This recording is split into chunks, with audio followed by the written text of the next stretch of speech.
G'day, folks. AoS Coach is back after all of those soggy updates, and I'm still drenching wet in Ethersea goodness because I have the new Idoneth Deepkin Battletome to preview, and I'm joined from the shadowy depths of the Ethersea. Rising up from the tide is Jon Anderson, one of the top performing IDK players.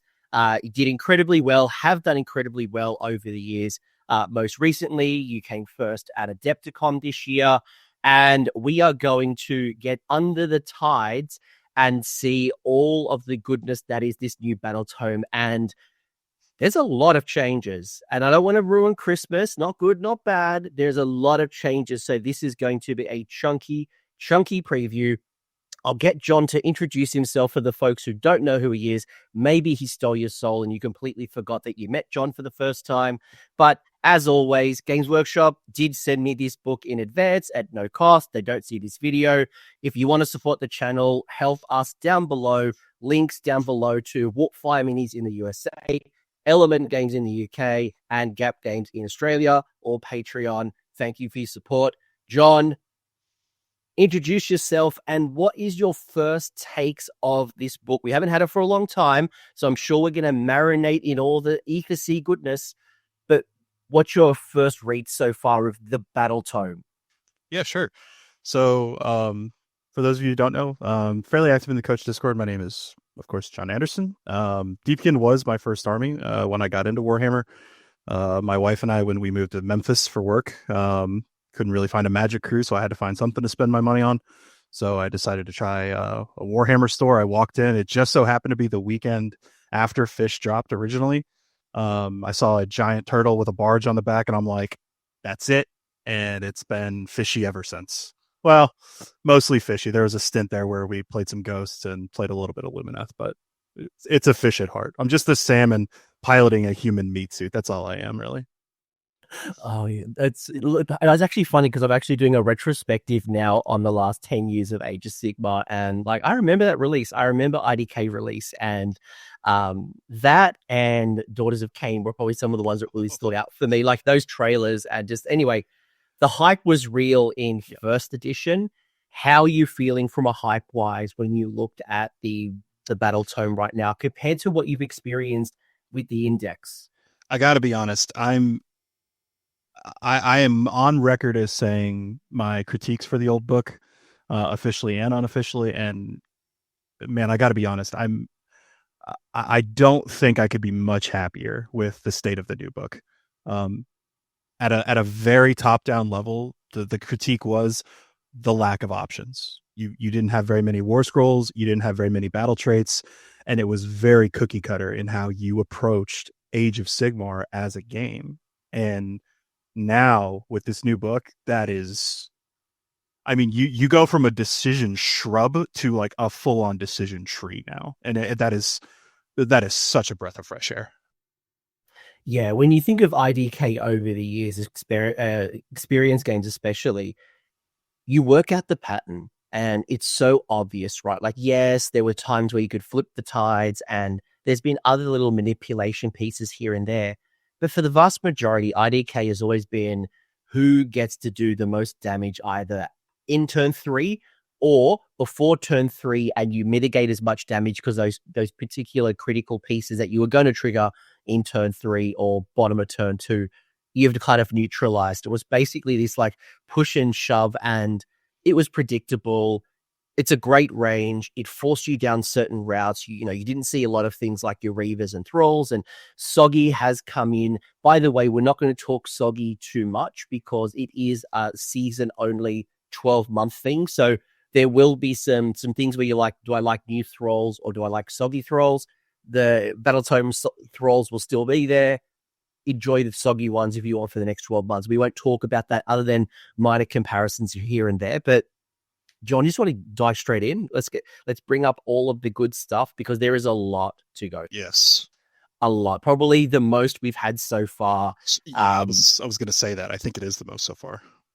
Which probably actually indicates that this book, and I don't know this for record, guys, this is not me I'm making this up, but reading this book makes me think that this is one of the first ones being written properly in 4th edition. So unlike some of the others like Oryx, where you were like, this is literally just a copy and paste of it was actually the older version of the index that wasn't updated. This is fresh, this is new, and there's a lot of interesting things here. So I think they've taken a lot from before we get into that, what's your favorite? We'll open the Christmas present a little bit and we'll tease some people. What's some of your favorite changes that you've noticed? Or what's your number one? Number one is easy. So I was a deacon in the Church of Lotan for years. I played him when he was uncool. I played him when he was cool. I played him when he unlocked your regiment ability, or excuse me, your regiment options. I played him when he didn't do much of anything, frankly, for that matter. And Lotan's glow up is like that is something that I can get behind, man. That's my pack one pick one for my Magic folk. That's my pack one pick one for sure. For sure. I'm glad you said that, because when we started chatting about this video, I'm like, man, Brotan is back, and he's back with the Versal. Man. I like it's my number one take. I absolutely love Brotan. Anyway, let's get straight into it and stop teasing the folks. First and foremost, let's go through the change log, because there is some things that happen in like your battle formations, your traits, that I think contextually we just need to get across to go, right, what has changed first? Then we can introduce the new war scrolls. We can introduce the armies of renown. By the way, there is 2 regiments of renown, one being a double shark one. Another one is a thrall-based one. There's clearly a spearhead in there. There's half the glory, some good narrative as well. So there's plenty that we'll go through, but let's focus on the competitive stuff. So, John, I'm just going to read out what's on screen, and then you can tell me some of the things that kind of come up. Some things will pause.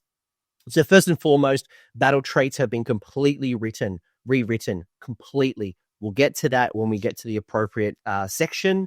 There has been some changes into battle formations for the Soul Raid ambushes. We've seen some changes in the heroic traits for Hunter of Souls and Nightmare Legacy. We've seen some things in the artifacts. So your Armor of Synthai has changed.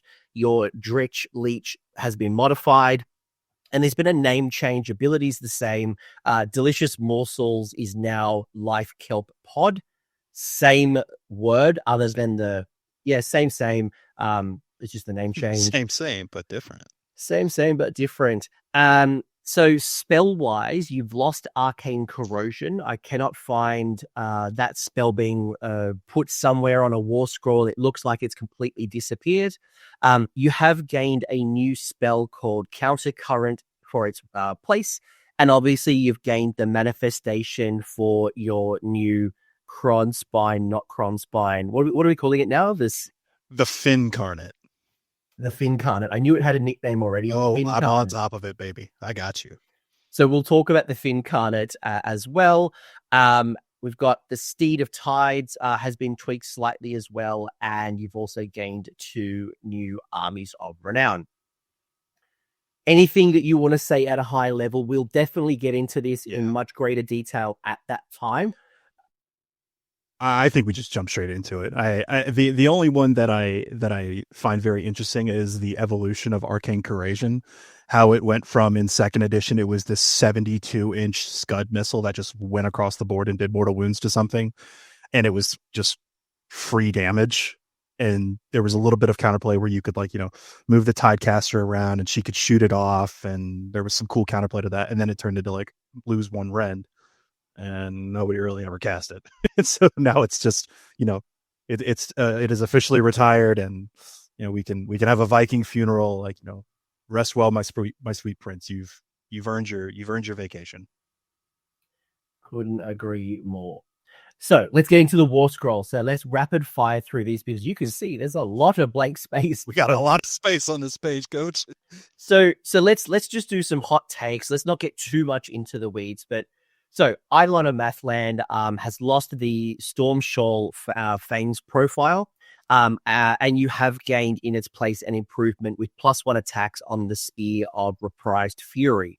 So the small little crappier attacks, you've gained an extra good attack. Good.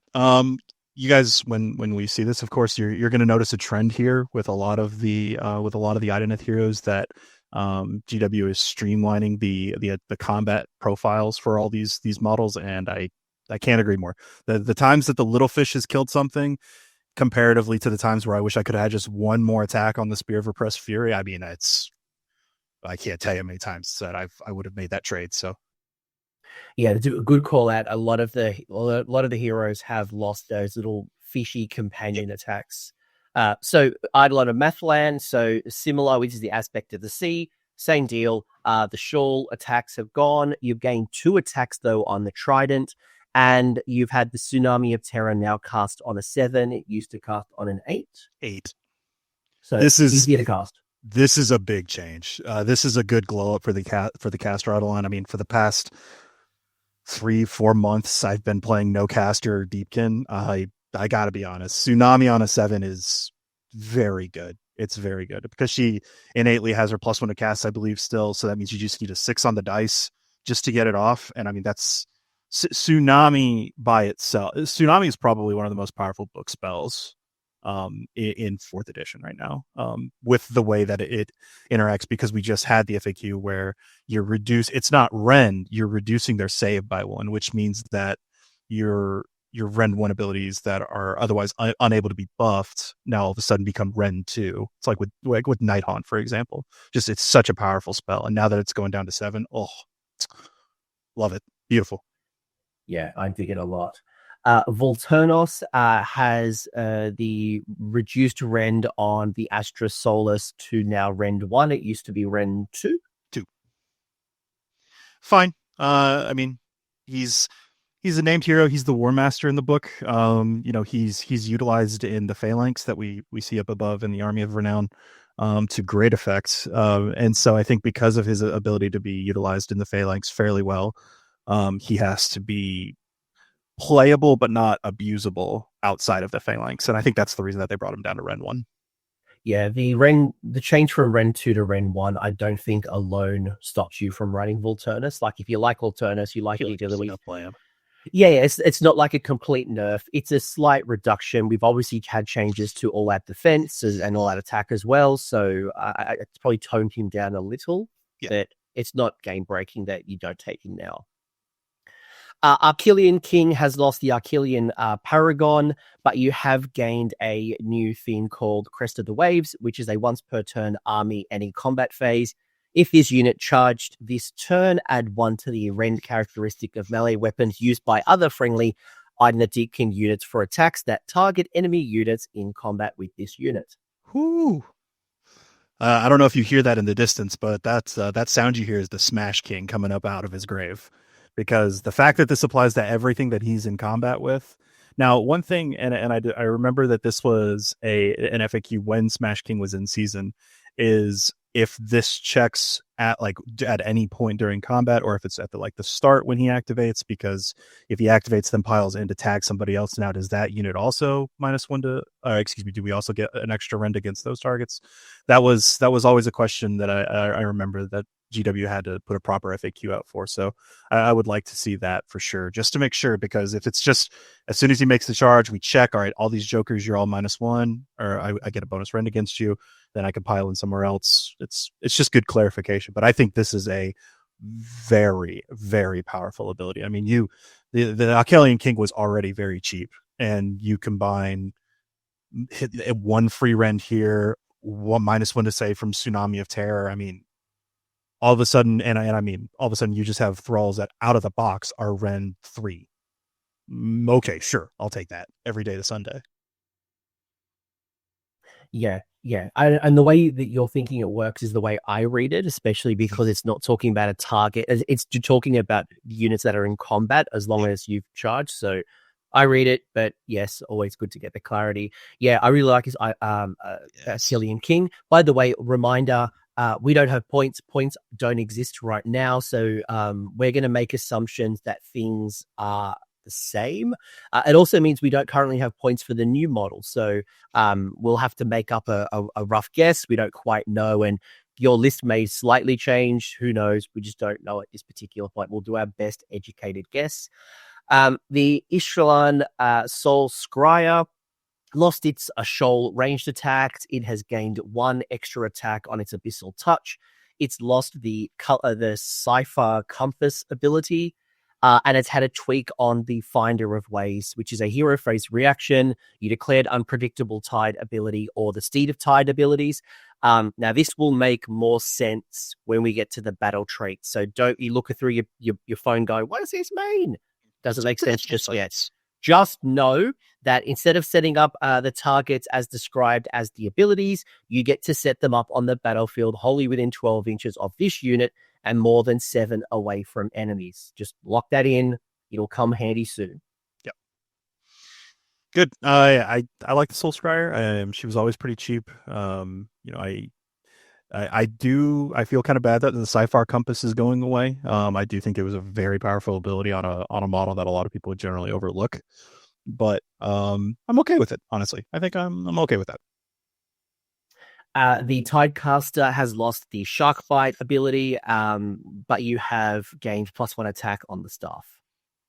Same comments about the aspect of the storm. I mean, it just saves you time. And honestly, when you play at a high level, if you play on a clock, for example, sometimes you almost wish you didn't have to roll the extra 4s and 4s, no rend 1 damage. It's just like, ugh. So it's just speeding things up, streamlining it. So yeah, it makes those better profile attacks just better. Like sometimes it's not worth the volume of these idiot attacks for the sake of maybe 1 or 2 saves if you're lucky. The Soul Render has had improvement, and I really like this one where the Hangman's Knot is no longer once per battle. So the ability remains the same. It's just that it's not once per battle. Thumbs up, baby. Thumbs all the way up. This is good. This is a good change. Because there's a model in Soulblight that does something similar to this, or not Soulblight. Not as a cane. Like that was the first thing I thought when I read this. Like, this is the High Gladiatrix. Yes, that's what I'm thinking of. Yeah, like High Gladiatrix does it any combat. Like, why was the Soul Render always once per game? So good for me. Giddy up. Go get him done. Sure. Yeah, the Ishlan Guard has lost anti-infantry on the Hell Saber. You know, I would like to say I would love to give you this long spiel about how I'm bummed out that eels are getting worse and that everyone is going to miss seeing eels on the table. But I think that would make me a liar, and I'm not gonna do that. You run the Ishlan Guard for their Bioshield barrier ability generally, anyways. Their anti-infantry was a bonus that they didn't really need. The changes to them, and we'll get to the Morsar Guard, of course, here in a minute. Fine. Honestly, it's been, when we touched on it a second ago, how, Fish has been around since like the tail end of first all the way to now. It's always been the question of just like, I could run this, or I could run eels instead, or is this amount of points of not eels worth more to me intrinsically than this amount of points of eels? And so I'll be honest, having an edition where we don't have to have that equation floating around, swimming around in our heads, I'm for it. I think that this is fine. It is a nerf. It's a nerf. It is true, but it's okay. That's fine. Yeah. I'm not going to pretend that it's a good change, but hopefully it allows more space for your Thrall and other units, because you're right. It was always like eels or Thralls, speed, all these things. Like you never pick them. All right, let's go. Kid, Brotan, Lotan was our favorite glow up. Let's play. So Lotan has now become Wizard 1. So straight up gained a wizard. It's now got a new set of interesting mechanics where you've got the Catalog of Souls has changed, where each time an enemy unit is destroyed, give this unit a soul quota token. Now, the other change comes in with Fountain of Willpower, where once per turn reaction, you declare a spell ability for a friendly Ishran unit wholly within 12 inches of this unit, remove 1 of the soul quota tokens. Then you can re-roll the casting roll. Yeah. Now, in addition, He's a wizard. He's now going to be empowered by memory. It's a casting value of 7. You pick a friendly Deepkin unit wholly within 18 to be the target, make the casting roll, and the target melee weapons have crit auto wounds for the rest of the turn. Now. Cool. So talk to me about why this is one of your favorite changes. So Lotan has always been what I consider in the top 5 for the coolest models in Age of Sigmar. He is small in stature, but man, is he cool. I distinctly remember, I don't know if he still plays or not, but I distinctly remember in 2nd edition, there was a gentleman from Australia named Ben Spinetti, and he had Lotan's bar as a conversion, and it was a upside down Gloomtide shipwreck with Oktar behind the bar serving drinks, Lotan at the bar. It was the coolest thing I've ever seen in my life. Lotan is easily the coolest model. He is my favorite model, frankly, just in the range. The turtle is a close second, but Lotan is just the coolest. But in terms of just playability for his rules, I mean, this is just a direct buff. I mean, if the Ashlean Guard received a direct nerf with losing anti-infantry, this is a buff just completely down the line. And the really funny thing, I haven't actually told you this in our discussions, the really funny thing about this is that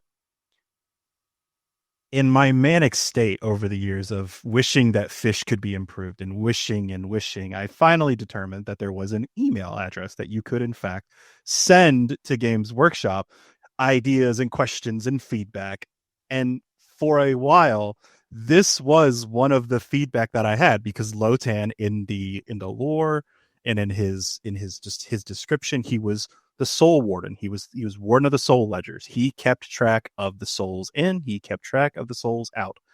And nothing about his kit screamed keeper of the soul ledgers. None of it did. And so I remember distinctly, I sent in feedback for it, and I was just like, it would be really cool if there was some way for him to keep track of when units died and he got little bonus bucks, and then he could spend his Bible bucks somewhere else, like somewhere else in the game. And then all of a sudden it happens, and I'm just like, hey, that's it right there. His personal spell is fantastic. His ability is notable here. I do not believe the aspect of the sea gains the Asharan keyword in this book. So that means that his reroll ability will probably be for the Tidecaster, the Soul Scryer, and himself. I do not believe that the aspect of the sea would gain the Asharan keyword, because the Asharan are, I'm going to channel my inner Midwest here for a second. Okay, good. She doesn't. Good. My little inner Midwest nerd here. Hero Monster, Wizard 2, Fly, Ward 5 up, Order, Deacon, Elf, Eidolon. Right. So I'll channel my inner Midwest here. So in the Deepkin lore, you have the Akelians, the Asharans, and the Namarti.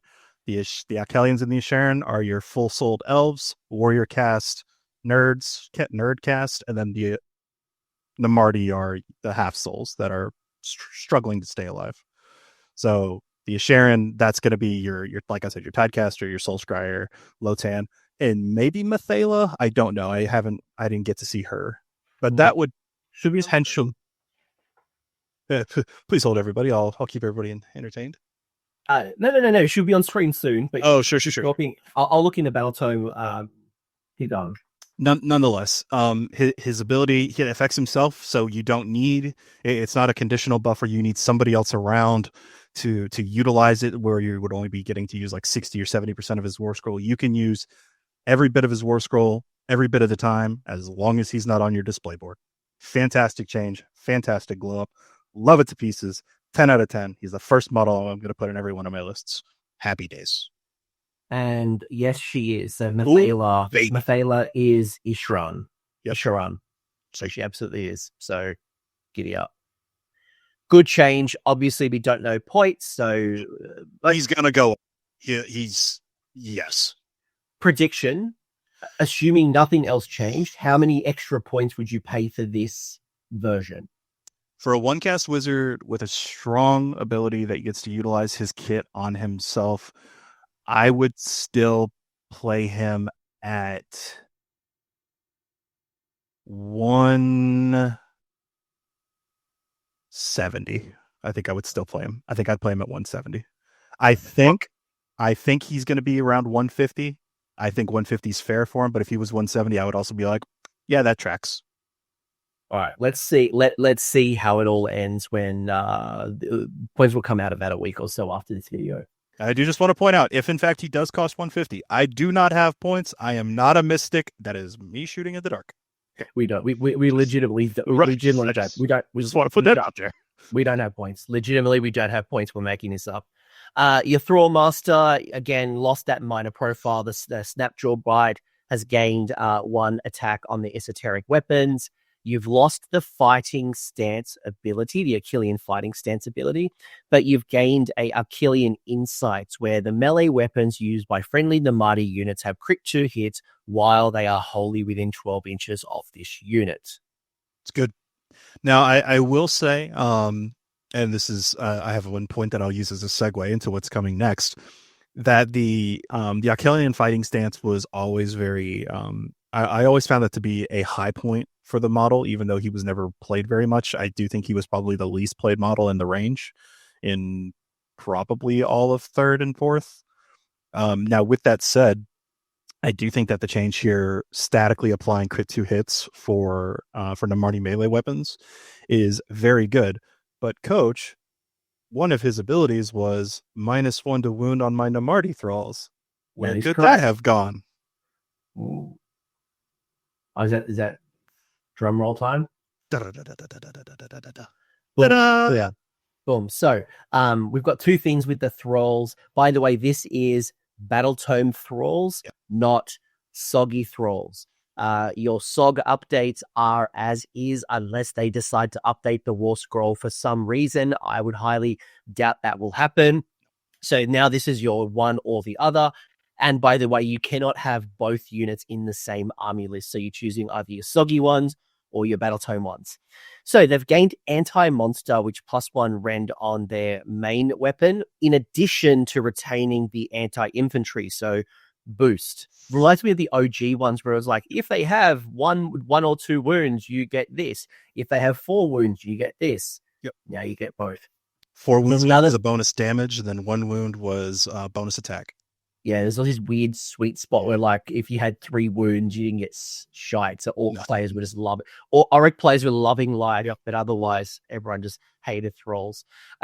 You've then got the change to sweeping blows, which is what Jon's referring to. So, declaring the fight. If any damage points were inflicted by an attack made by this fight ability, as allocated to the enemy unit, subtract 1 from wound rolls for attacks made by those enemy units for the rest of the battle. So this is an interesting little boost to the Namarti thralls, reduce the dependency of the Thrall Master against the thralls. Jon, go for it. Thumbs up. So the one thing to notice here is that this is not reducing 1 to wound for attacks that target the thralls coming back at them. This is a -1 to wound on their target. So even if for whatever happens, if you had 10 thralls and they explode, because generally they do, we'll call a spade a spade. If the thralls explode, but they did a damage, that target is -1 to wound for whatever it hits in this combat phase. So that is, they are much more, what's the word for it here? They're able to be, independent operators. They don't have to be huddling around a Thrall Master to be as effective as they were. Now, with that being said, if a Thrall Master is around, anti-monster, anti-infantry, crit 2 hits. I mean, it is very quickly turning into critical mass for buffs on what currently are, I think, 100 points for thralls, which can very quickly, we're going to turn into a mountain of dice that could turn into a mountain of problems for opponents. Yeah, this is a good update. This is good update the thralls, and I think it makes them viable, a viable list choice.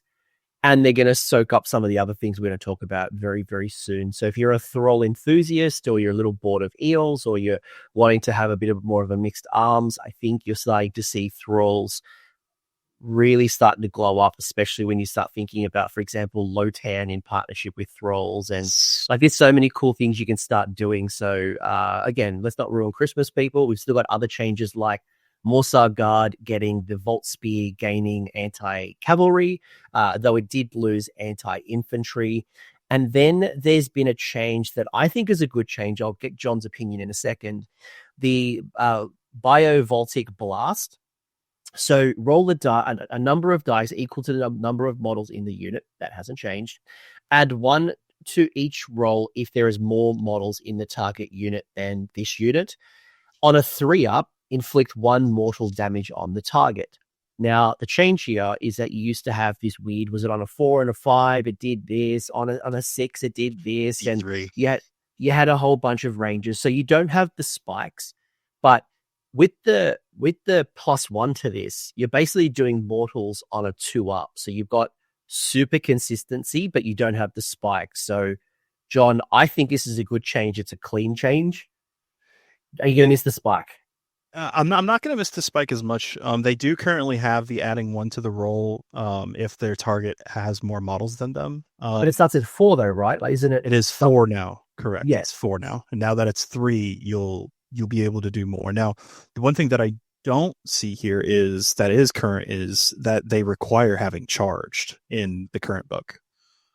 So if they're able to utilize this off the charge, that would be a homage to 2nd edition, when that was actually could be used defensively. If they were caught out on a double turn, for example, and somebody charged your eels, you could then shock in the combat phase just to try and whittle. Sorry to burst your bubble. It is still a charge phase ability, and it still is declared if this unit charges. That's why charged. That's why I don't have other parts changed. Like it's only the effect that had changed. That's fine. Sorry.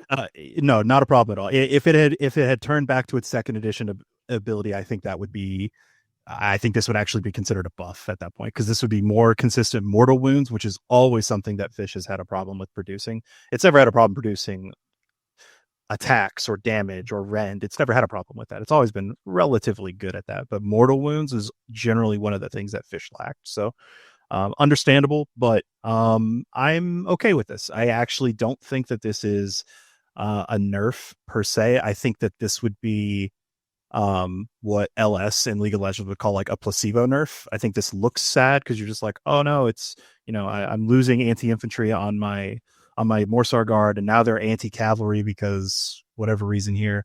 But the real gain is that you're able to get more consistent mortal wounds, which I think is going to be a good thing. Do I think you're going to see a lot of Morsar Guard?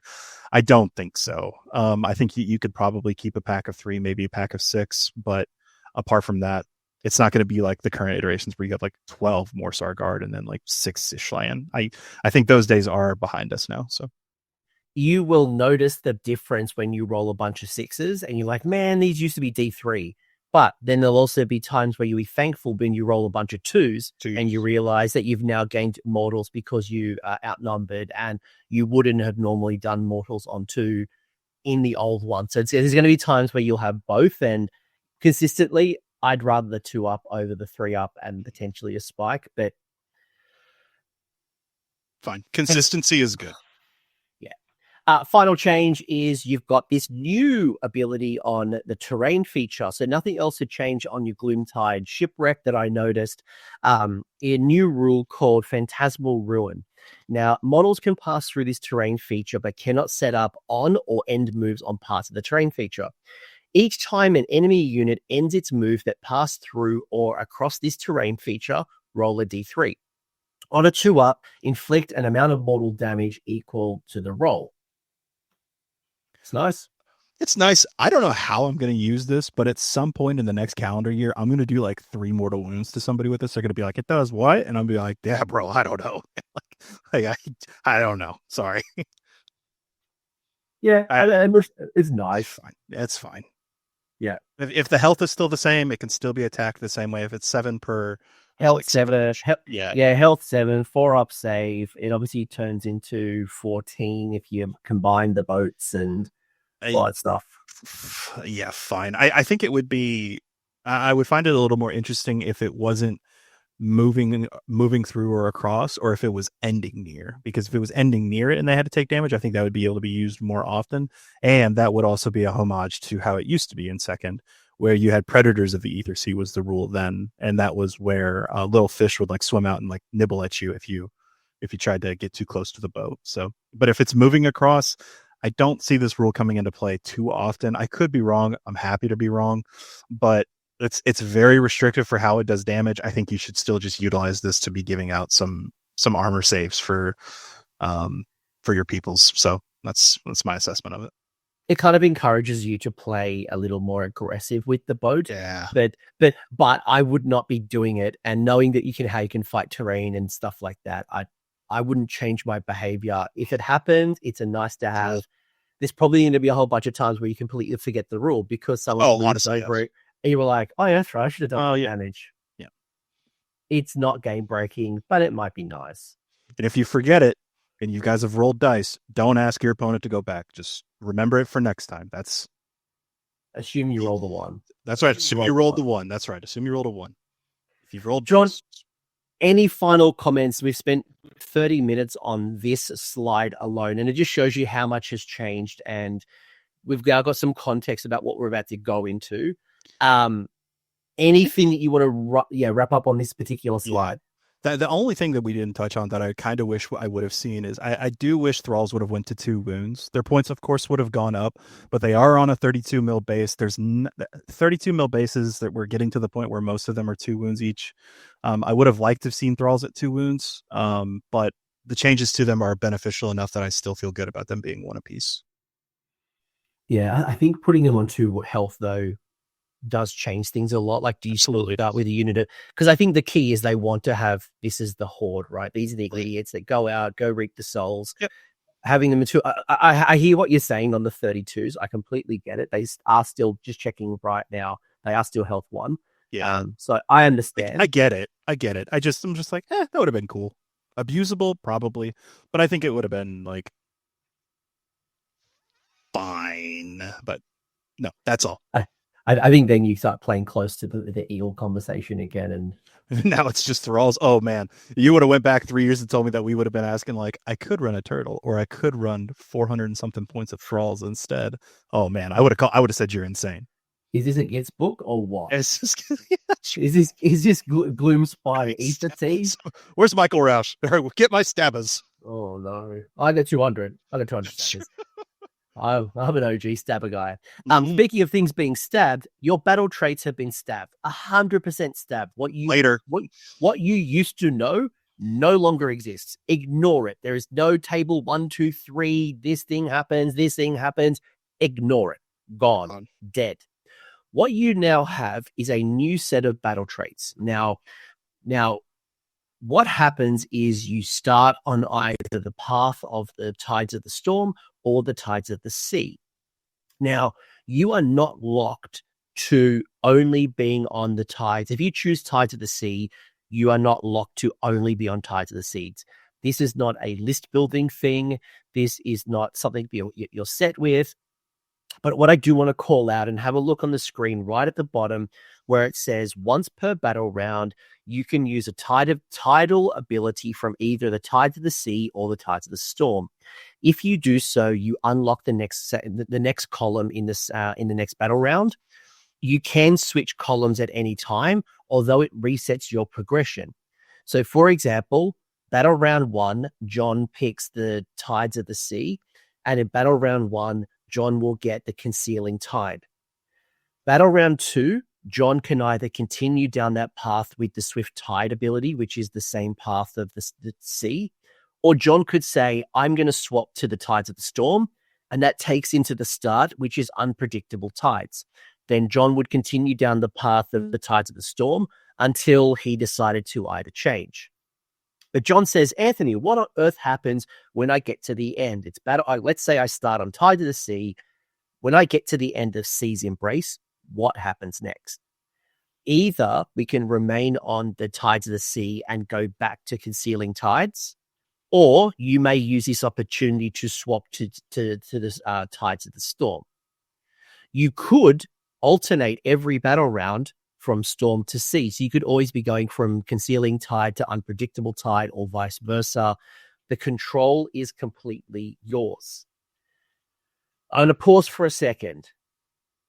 Thoughts so far, without getting into the weeds of the battle traits just yet. Thoughts so far? 10 out of 10.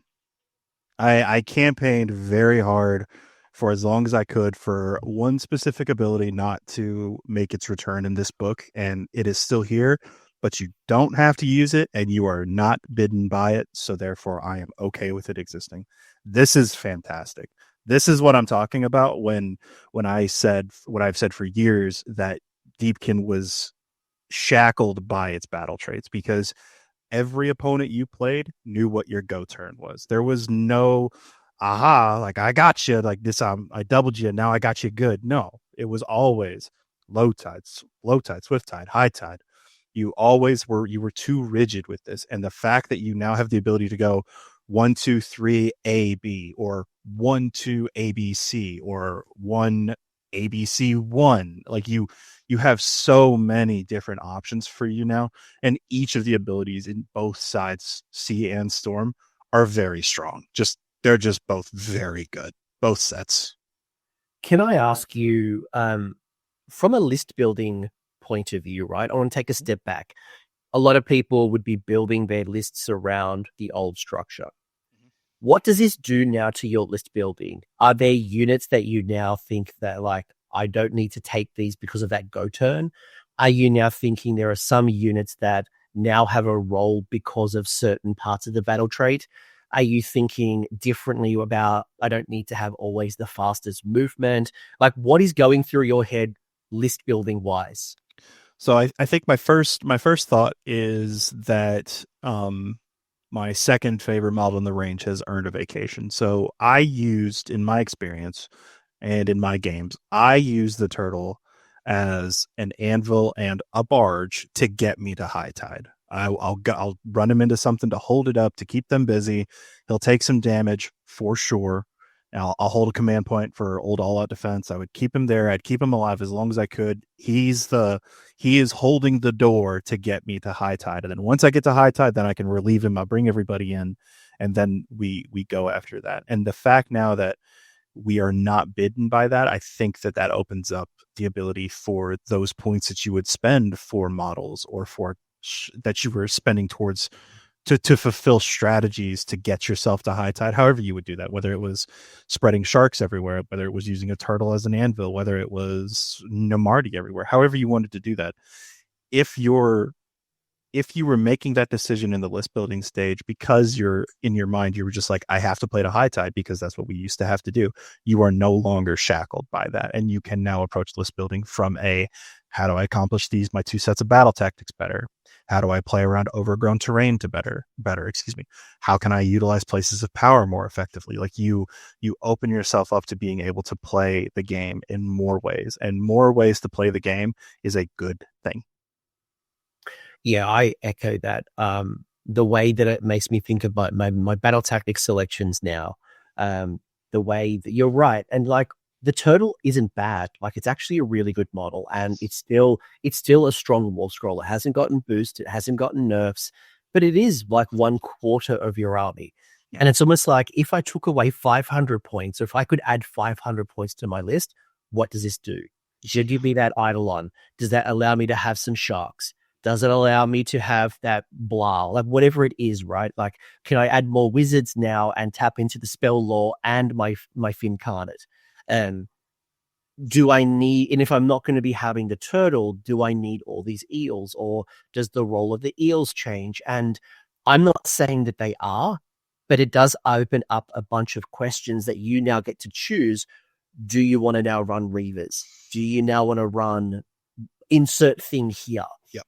And I think that's really liberating. It can be confusing because, like, what's the perfect list? It's like list building is back to like super creative time. Yes. I do just want to put this message out to all the Deepkin players, experienced and not alike. If you get your hands on this book, when you get your hands on this book and you open it up and you look through the beautiful art, you read through the lore, and you get to these war scrolls and you feel decision paralysis, do not feel bad. I did too. This is a massive change. This is a lot to digest. It is going to take time, and I'm going to go ahead and tell you right now, there's no perfect list. Like, try different things. Try both sets of the tides. Try the new war scrolls. It is going to feel daunting. It's going to feel overwhelming right out of the gate, because this is, to echo Coach's point at the start of the cast.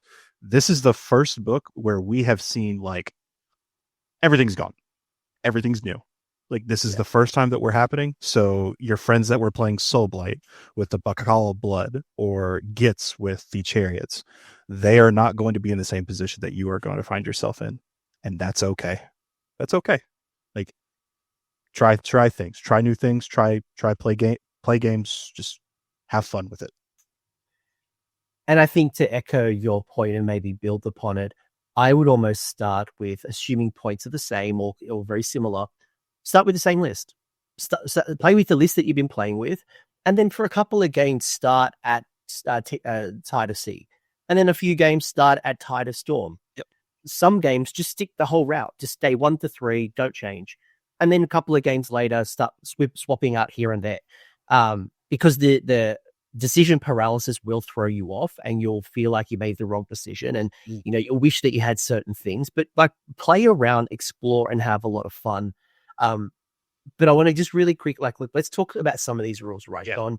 So let's start off with, like, do you have a favorite right now? And I know it's very early days to be picking favorites, but like, when you look at your particular play style, the types of units that you like to run, are you more of a sea or a storm kind of person at the moment, or starting point at least? So starting point, I think that I'm starting storm. I believe, based on the fact that it's any hero phase and you're able to pick up units and teleport them, whether they're close to the enemy's deployment zone, whether they're back that you deploy them to establish control of objectives, then you want to move them away. I think that having off-turn teleports, which is what this is potentially if it goes off in your opponent's turn, having off-turn teleports is inherently a very strong thing. We saw that last edition, or we saw that not even last edition. We saw that 5 months ago with the Dreadblade Harrows. They were a menace with an off-turn teleport. Now, to be fair, this is once that you would get to do this. Unless you have Soul Rain Ambushers, where you would be able to pick 2 units. But with that being said, I think that starting Storm is very strong. And I'm not going to lie to you. I think there's absolutely a world where you could go through the Unpredictable Tide into the Inexorable, you encounter Storm's Wrath, and then you just go straight back to Unpredictable again, and you get more teleports. Because in turn 4, at that point, you're probably scrambling for objectives, you're scrambling for points. And I think that having the ability just to the maneuverability that tide offers you is very good. Now, that being the case, having Concealing Tide on turn 1, I don't know how many armies are going to look to like just hard alpha strike you in turn 1. So I think that the power there is a little less. However, with that being said, I definitely think that there's armies that are looking to try and fight you on turn 2. So you could start an Unpredictable and then go straight into the sea. You could go Unpredictable, Concealing, Swift, Seas Embrace. That is perfectly legal. You could go Unpredictable, Concealing, Swift Tide, Seas Embrace, straight back to Unpredictable. Now you have 2 units teleporting in round 5. That was a cool objective. I hope you left somebody back there, because it's ours now. Like, very strong. Very, very strong. This is going to create so much pandemonium on the table. Oh, it's especially beautiful. Like, it is beautiful, and it's the worst ways. And once you get this is 4D chess stuff. Like, it was partnered up as it was with IDK's high movement to be able to catch you. Because, like, I know turn 3 is coming, right? Like, as an opponent, I know it's coming. Can I stop it is the other question. And with some of the movement, and as you said, the protection from the turtle and some of the other things available, it's easier said than done. Yes. Now, where you've got so much flexibility, it's like, you know what, I'm going to go do X. You're like, you know what, cool story. I'm going to go do some teleporting stuff. Well, you know what, I'm going to now use Concealing Tide. And what makes this really interesting, and I was just rereading the rules, it's any hero phase. Yes, sir. Yes, sir. So it's the start of the battle round and I have to do the thing. It's the start of the battle round and I don't have to use my teleport immediately. I can hold it back to my hero phase if I go bottom of the turn, or I can take advantage at the top of the turn. It also means that my opponent might look at my tide abilities and go, okay, right. If I give my opponent this turn, what could they do? Could they steal an objective that I'm not sitting on? If I lose this particular thing, like what happens and how does this interact with battle tactics? I think this is going to mess with a lot of people. You and me. Yes, this turns the skill ceiling from like a 1-floor apartment or like a 1-level apartment to like a 17-story skyscraper. This is going to be such a cool thing to see at a high level. Like this kind of stuff next year at Worlds or this year in November at WCW. This is the kind of stuff that you want to watch Deepkin games for, because seeing the pilot. Because the best part about it is when they make the decision and it doesn't make sense immediately, and then you're like, "What's he up to?" And you're like, "What's he planning?" Like, yeah, he just switched to unpredictable type. Like, what's going on here? And then you're like, "All right, maybe he made a misplay." And then all of a sudden, the next turn, like now he switches back to concealing, and you're just like, "I thought he was going to go to inexorable. Nope, he switched to concealing tide." And see, that's the thing is, your opponent, like I said, you were in before. You were rigid 1, 2, 3, 4, 5. Now you're not. Your opponent can see. It's not, I know what he's doing next. It's he has 2 options of what he's doing next. And I either have to account for both of them and hope I can account for both of them satisfactory, or I just pick one of them and I overcompensate for that. And then if he picks the other, then I just get punished. So this is, to your point, this is some 4D chess. This is going to be a hoot. I love it. And it's also why we're talking around it. Because if this was Daughters of Cain, for example, the faction I'm currently playing, I'd be saying, hey, John, top of turn 1, I get +1 to this. What do you do? What are the units that most benefit this? Turn 2, I get this thing. I can't do this because this overlaid with my opponent, overlaid with the battle formation, the battle plan, overlaid with the battle tactics of you and me, just can't. You can't. Yeah, it's just not feasible for you to be able to logically go through all those steps. It's just, like I said, there's too many decision points. Like I look at unpredictable tide. How cool would it be? Set up some sharks on the side and do some sharky type things. Then you go, right, okay, well, am I going to be doing something in some of these words, inexorable tide, or do I swap to concealing tide? And you know what? Actually, that might be a great strategy. If I was to go, like, say, all the sharks, teleport on the side of the board, swap to concealing, then start progressing through this ranks, and then I need to get out of trouble, so I'm going to start doing this, or then I apply that unit that then brings them into the bubble of the hero instead of having. So, all right, hold on. I want to pose this hypothetical. My head is. I'm done. This is the point where I think someone's brain is just going to go blue screen, and they're just going to be like, I don't know what I'm doing. I'm going back to Guardians. I'm going back to Suns. It's in circles. Here's the hypothetical scenario that I have. When I saw Unpredictable Tide, the first thing that came to my mind says, and I want to run this by just to make sure that this works the way I think it does. So if I charge, let's say I go top of 1, for example, or anything for that matter. Yeah, let's say I go top of 1, and I'm able to cross the field, and I engage a unit with my Morsar Guard or my Ashlayan Guard, and then I power through, and I go onto your back objective, and I take your objective away from you. And then at the start of your turn, I've taken your objective away. Your models aren't on it, so I still retain control. And then I Unpredictable Tide my eels out, and I put them back on my side of the board. And so now you have to walk backwards with something to take the objective back. Like, that's the first time that happens to somebody. They're just going to be like, I hate this book. And I'm just going to be like, I know, man. I'm so sorry. I know. I can't wait for the first person to teleport a wizard and then drop it in Fincarnate right in the opponent. Almost like the changeling style, where it's like, cool, I'm in your deployment, have a Fincarnate, I'm out of here. Steed of Tide, later, nerds. Yo. Cool. All right. I think long story short, we've got a lot of excitement. And I think the key here is going to be come into my Discord, come chat. We're going to be breaking this down a lot. The key here is that I don't think that there is a silver bullet for any of these things. I don't think John would say that Tide of Seas is my favorite, and I'm going to do this, and this, and this is how I'm going to win. I think this is going to be like playing 4D chess, every battle round, you look at the board state. Am I better off continuing my path, or do I change paths? Do I look at the board state and think about how do I score my battle tactics? How do I do my opponents my battle tactics? How do I score big on my my objectives? And who are the types of units who are best to value this? Do I tap into a teleporting bunch of Reavers and start pew-pewing? Do I start thinking about magic? Do I think about setting up sharks? Do I think about like this? There's so many things. And then from there, your sequence, your list, your considerations will start to play out. And I think that's probably the most exciting thing, is that there is no clear one list that rules them all right now. Like I'm confused as hell, and I think it's going to be an exciting 6 to 12 months for Deepkin players. It's bespoke. Like you can use your battle traits how they best benefit you at that table at that time in that game. Beautiful. Love it. Beautiful. Yeah.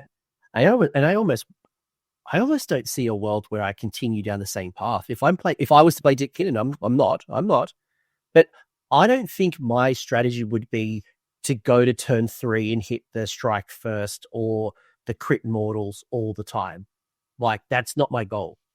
Like, I would be more than happy and comfortable to be switching constantly, rather than being laser focused to go, right, I'm going to go to turn 3 and get one of these two things and then deal with the rest of the stuff later. But if you do, that's cool. Keep doing it. I'll tell you and this is the insight into my brain. This is the last thing I'll say on it. In my head, my path of the tides was unpredictable, inexorable, concealing, swift, unpredictable. I don't hit the third step in either of them, because you have mobility for 2 turns, you get reduced rend for durability, you get cover, you get mobility again. It's just playing to the strengths. So we're on the same path. And by the way, even the strike first is just for the turn. It's not for the battle. It's not for the battle round. Right. So even then, like, yeah, and look, you know what? If you like that style and you love your turtles, you love your sharks, you love your eels, and that's what you smash, cool, do it. You've got your thing. You can still do it. All right. I think we're both excited. Let's keep cracking on.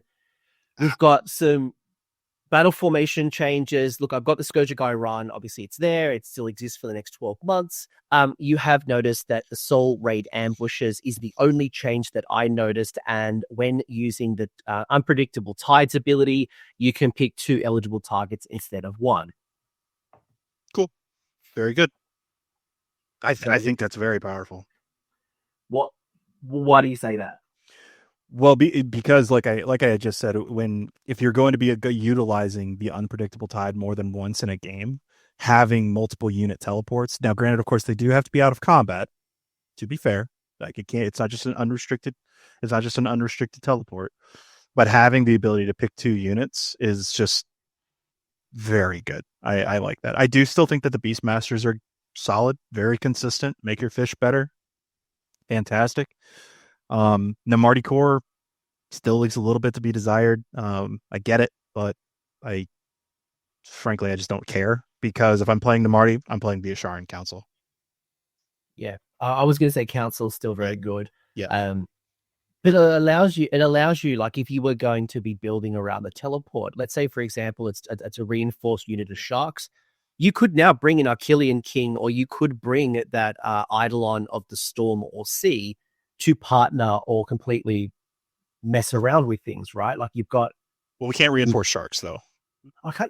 Well, what am I thinking? Why am I thinking 2 sharks? Just you used to be able to reinforce sharks.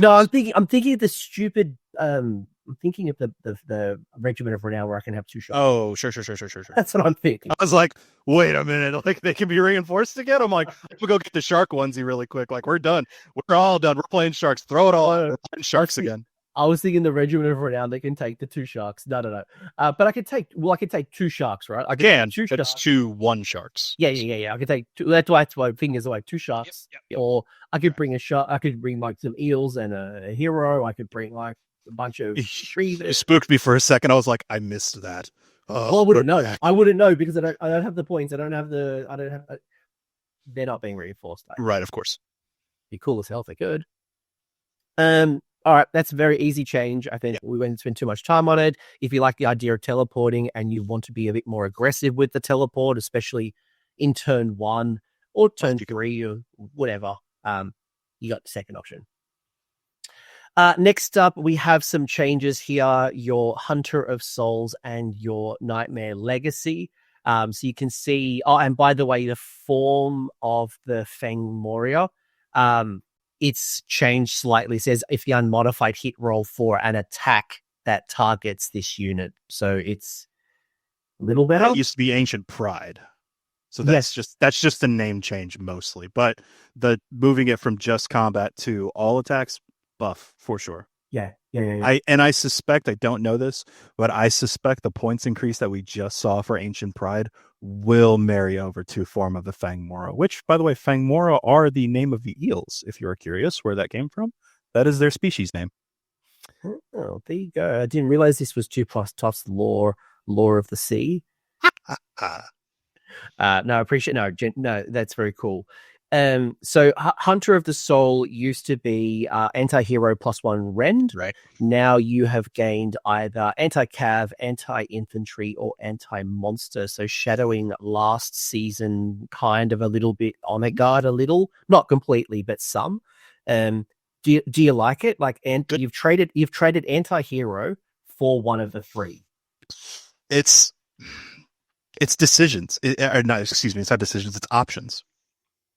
It's providing you options. And the thing is that if you notice, this is deployment phase. This isn't in list building. This is when you're in deployment. You determine, okay, my opponent has Terror Guys. I want anti-monster. My opponent has a lot of Free Guild Command Corps. I want anti-infantry. He has a lot of Blood Knights. I want anti-cavalry. It is bespoke is the name of the game, and it's here to provide. But you have lost the anti-hero, so you have just the trade. Yeah, you have. Now, counterpoint to that is there's not a whole lot of heroes that are not monsters that I would be immediately spooked by. Pontifex is probably one, but then again, it's Scourge Pontifex, so Sagi Pontifex, which will go away soon-ish. But I guess it really comes down to the question of how many heroes don't also have infantry or cavalry or monster. So you don't have anti-hero, you're right, but you do have the hero you care about. I prefer this much more. This is a much better change to give you more flexibility, to your point. And like, how often does your heroes go on and go fight heroes? Often they're protected by screens. Yeah. And to your point, often they will have cavalry or infantry or monster. So you will reap the reward and be able to go clear screens, go do other things. So it's much more liberating.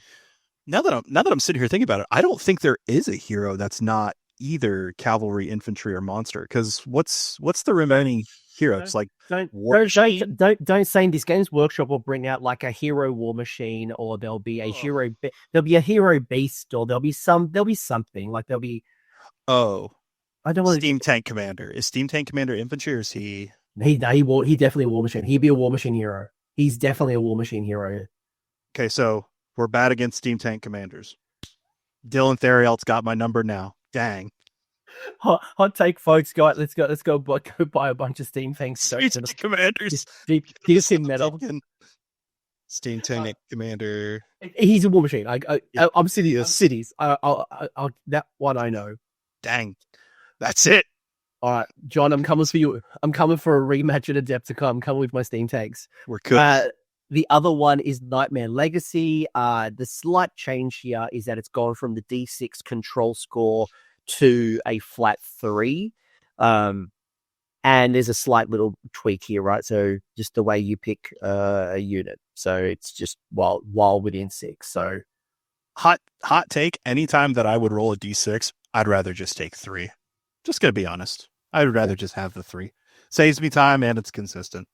And I'll be honest, and this is a little bit of a peek behind the curtain. Whenever I'm playtesting with the meddlers, generally speaking, that's what we'll do. We'll just say that any D6s are 3 and any D3s are 2. That's just what we do. Yeah, you can't build a strategy around the peaks and troughs. Like, it's like Let's just go average. Yep, averages across the board, but like just optimal without over the top. Anything else on these ones? I think there's some good changes here. Changes. I think Hunter of the Souls probably is going to be the clear winner, unless you're building into something like your Wizards and you're going your Council and you lay that on top with, Endless Sea, and there's a whole bunch of things you can do. But yeah, you could Rube Goldberg, but I mean, out of the box, I think Hunter of Souls is probably the pick now. Agree. Assuming there's no points. Now here's all the magenta. So Armor of Synthai. If this unit has not charged, blah blah blah. Subtract 1 from hit rolls for combat attacks made by enemy units while they're in combat with this unit. So that used to be, other than companion weapons, that will have no effect. Yep. So that is a big change. So that used to be able to shut down things like your crit mortals, crit auto wounds. This is a bit rend against, hero and stuff. Like Armor of Synthai was the artifact of choice, and there were no other Eidolon, like Eidolons especially would carry the Armor of Synthai. This is clearly a nerf, clearly a change, probably a change that had to happen. Talk to me about Armor of Synthai for a second. What are your thoughts about this as a standalone artifact? Yep. So Armor of the Cathai was just head and shoulders above the rest. There were no other options. Even when it costs points, there were still no other options, because generally speaking, Fish had about like a 60-point deficit that they could work with. But before the changes, there were so many crit mortals, there were so many anti-hero, there were so many anti-monster, there was so much stuff that crit on 6s that Armor of the Cathai just shielded you against. And the fact that that's now gone, it's a straight nerf. Not going to sugarcoat it. Much worse, probably don't take it anymore, because the next one is hot. This next one that's a looker right here. I like this. Can I just say though, a flat -1 to be hit is solid. So you can't have charged. No. So like if you find yourself in a position, let's say for example, it's your Eidolon of the wizard version, C. If you put it on the Eidolon of C, who you don't traditionally want to be charging traditionally, it's not a bad thing. Like I've been playing around with Sister of Slaughter lately, who have a native -1 to be hit. Mm-hmm. And it's just solid, because either the opponent just suffers the -1 to be hit, or they apply all out attack and then they get a -1 to be to their armor save, because they've tried to even just get to a flat counter before any other debuffs or buffs are applied. So in itself, I actually don't mind this artifact. Sure. But it's clearly not as good as the old one, and it has specific use cases. If you see it, it will be on the caster Eidolon, because her rampage specifically mandates that she can't have charged, I believe, if that stayed the same. So that would be the time that you would want to see this, because this on the Ikon of the Storm is a direct non-bow. That is not a combo. That's a non-bow. But on the caster Eidolon, to your point, to your credit, absolutely. I think if you see it, that's where it's going to be. And yes, correct. Vengeful Waves, which is the rampage on the sea, still says if this unit has not charged this turn. So it doesn't actually play to the style that you would want to play with the sea. Yep. So yeah, if you see the Armor of the Cathai, it would be on the caster Eidolon. I don't think you'd see it on like an Arkelian King or on the Storm. I think that would be probably one of the next two options. Unless you used it on a teleporting one where you went aggressive and you wanted a debuff, so like a safeguard. If you teleport and you didn't hit a charge, and like if there's some use cases, but yes, I think generally we agree it's not the one pick. Again, it had to happen. It had to happen. So I agree. Yes, it sucks. It's gone. Get it. I get it. Move along. Yep. It happened. Dritch Leech is so the first part's still the same, right? So the subtract 1 from enemy casting rolls, that didn't change, but it gained some extra text, and it says, in addition, each time a enemy spell fails, after that ability has been resolved, heal 1 for this unit. Good. Now, I don't know if fails means fail to cast or I counterspell. If it's both, fantastic. If it's one or the other, still good. Yeah, I feel like I need Madduck at this point. Yeah. I'm gonna go to the tapes, and I'm going to assume that actually no, but No, I think if you try to cast and you don't get the, if you don't get the cast off, it fails.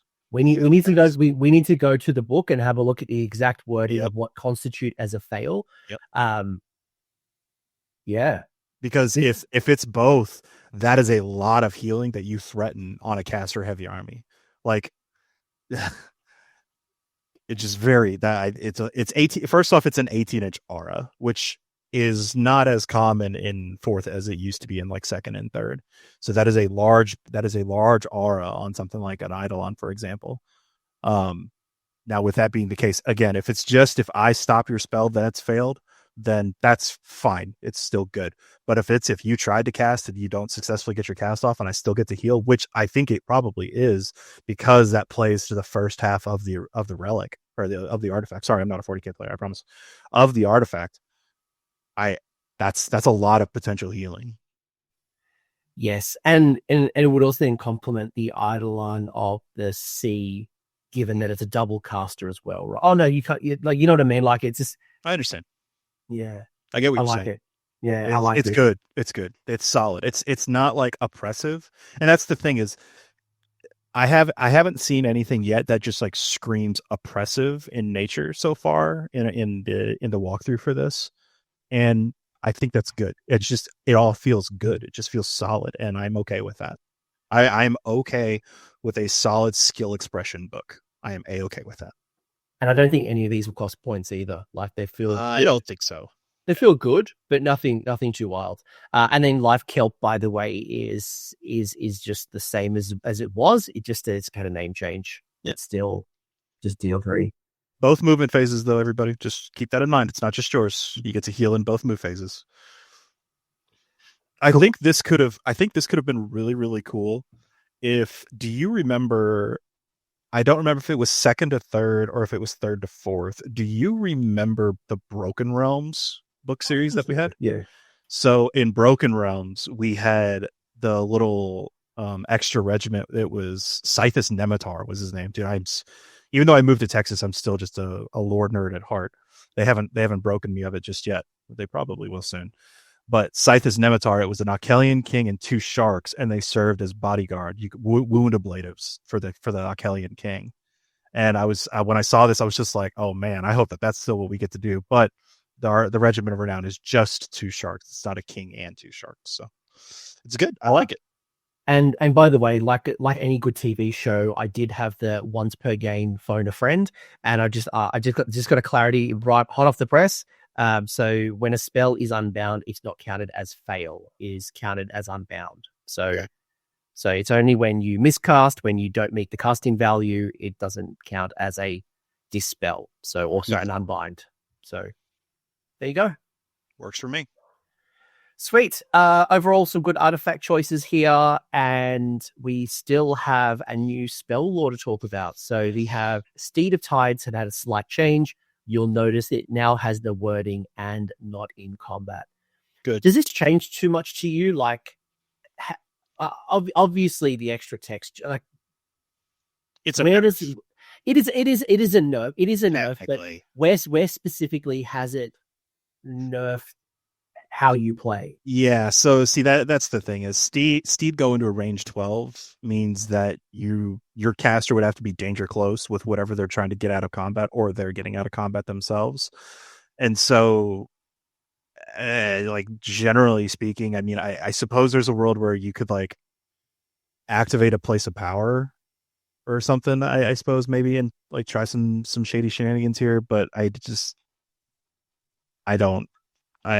think it's just a nerf. It's just all it is. There's but it's definitely a nerf. I guess I'm trying to work out how big of a nerf this is. Like, were people using Steed of Tides, being in combat, then doing a bunch of things that they I don't think so. No, I don't think so either, because your wizards aren't that durable. No. After they lost Gift of the Tides, they're not. They used to have 5 boards. Now they don't.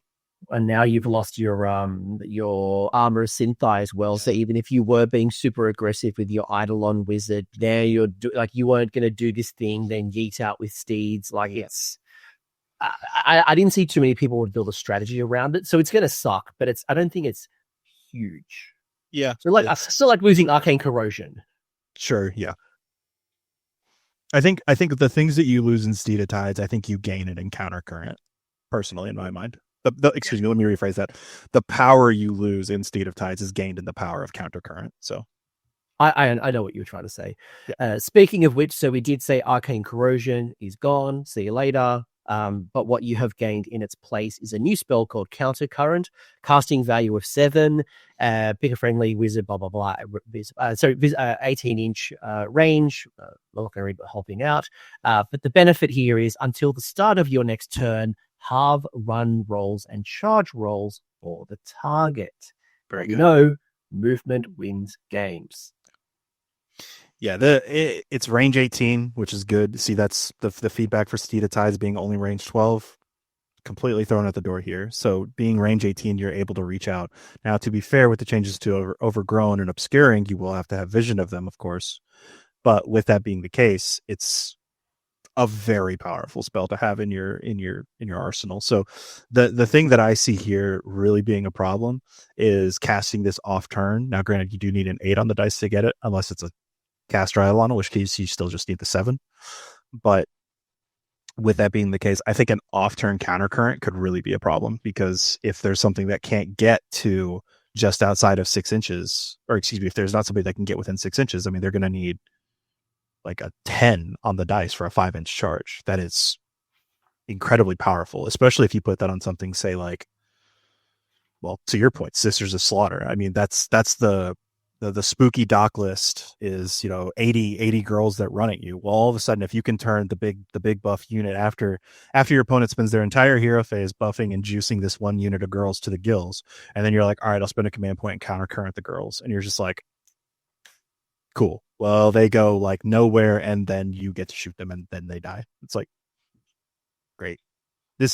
I think that countercurrent's power is in the world where you use it reactively in your opponent's turn to punish a all-in that they've put themselves into the position of putting like all the buffs on like the Croxagors or the Witches or Namarti Thralls or Ghouls. I don't know. Stone Guard. I don't know. But I think that it's just that it's that powerful. I think I just made myself sick. Why? Because I was thinking of Lotan in the council with countercurrent being able to re-roll. It's a reaction when you cast a spell. That's what I was just checking. Like, it wasn't Order of Faith. So getting +1 to the cast, being able to re-roll it with using a soul quota token. I'm already twirling my wiry mustache over here, just being my villain. I'm just like, that's a cool unit you got there. Too bad it ain't going anywhere. Like, that's staying right there. And this goes back to the 40 chess stuff we're talking about. Like, there's so much shenanigans that are going to play out here. So beautiful, beautiful, beautiful things. And again, it goes back to IDK isn't this one-dimensional smash. Like, you're Khorne. You become Khorne. Like, this is, think about this like your 4D chess, murder lusting and taking people, Deepkin manifestation as well. Casting value of 8, which is a little hard without any boosts. So just, keep that in mind. We might need to think about consistency here. And you get yourself a Fincarnate. So we'll get to the Fincarnate's rules in a minute, but you set it up only within 12, outside of 9. Standard. The normal Incarnate casts on an 8 too, right? Yes, it is. So there's no world where you would probably take an Incarnate over the Fincarnate in this. I don't think. Well, let's look at the War Scroll. Let's look at the War Scroll, and then let's talk. Before we get into that, anything else that you want to say at this point? No, Steed of Tides is still your unlimited spell. That hasn't changed. But given its nature that it's not in combat anymore, you're gonna probably just use it as like as a mobility tool more than anything. So yeah, it's good. Fine. All right, let's talk new units. Let's go. So, Fincarnate, Incarnate of the Deep, move 10, save 4, banish 8, health 12, 6 up save, or 6 up ward, sorry. You've got yourself 1 attack profile, 6 attacks, hits on 4s, wounds on 2s, rend 1 for 3 damage. It is anti-faction terrain +1 rend. So a few rules, and then I'll get Jon's opinion. So when we set up the manifestation, when this manifestation is removed from play, each friendly abyssal tendril on the battlefield is automatically removed from play. So there's this mechanic here where with your manifestation, you only get one, which is the Incarnate, but you also get 2 tendrils that go with it, which we'll explain in a second.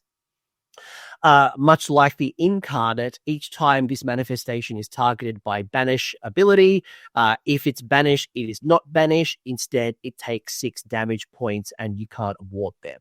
So you can't just straight up get rid of it. You're going to have to whittle it down through damage and or banishments. Finally, we have the Grasping Tendrils. Any hero phase. Roll a dice. Add 1 to the roll if it is your turn. On a 4-up, you can remove 1 friendly abyssal tendril from the battlefield. Or, if there is fewer than 2 friendly abyssal tendrils on the battlefield, you can set up 1 wholly within 9 inches of the manifestation. Do you want to go tendrils first, or do you want to start? Do you want to just talk about what we've got here on the Incarnate? Let's go here first. So the inherent defense of not being able to just immediately get it banished is just very good. It is a hard cast. It is casting on an 8, but to your point, like we were just talking about with Countercurrent, with Lotan swimming around with your army, I mean, it is entirely plausible that you just need a 7 on the dice for this, for example. You would need a 7 with +1 Caster Eidolon. Excuse me. There we go. Yeah. You need a 7 with Caster Eidolon. Or council. Or council. Exactly. Right. Yes. Or with the council. So you can pretty reliably get it going, and I think it's very good. The one thing that I sent this picture to Coach for everybody if you just want a little bit of humor on like how I've been trying to like work my way through this is I went onto the Warcom site and I snipped the image of the Incarnate himself and I put it in paint, and then I found images of like 30 or 40 mil models, and I started like pasting them beside each other. I'm just like, how big is this thing? And I don't know for sure. We don't have the battle profiles. I'm pretty sure this thing's on the same size base as the Incarnate, based on what I was trying, like as the loosey-goosey math that I was getting to. I think this thing is massive with a capital M. I would say minimum 100 circle. Oh, yeah. Incarnate's a 130. 130. He's a 130. Yeah. I think he's a 130 as well. Yeah, I'm pretty sure it's the same base as a Mega Gargant. So he is either a 100 or a 130. Now the baby tentacles, I think they're like a 40 mil, maybe a 50 mil. Somewhere between 32 to 50. Yeah, and we probably both agree it's probably 40, but the big thing here before we move to the next slide is that it does not, the tendrils do not have a stipulation of not dropping them in combat. You can pop them right up out of the ground next to somebody. And that is very good. But you also don't start with the tendrils as well. So you bring on the Incarnate. You then could trigger the Grasping Tendrils and could bring in one, which then goes to the style we were talking about, where maybe you start on the table, summon the Incarnate, then potentially bring on a tendril if you're in the backfield, as an example. Or maybe you hold this back until you're a little bit closer to the middle of the board where you want to spread your tendrils out. So hold on, I was trying to do air math here for a second. So that means that this effectively, in a best case scenario, has a 24-inch tie somebody in combat range, because range 12, 9 away from opponents, of course.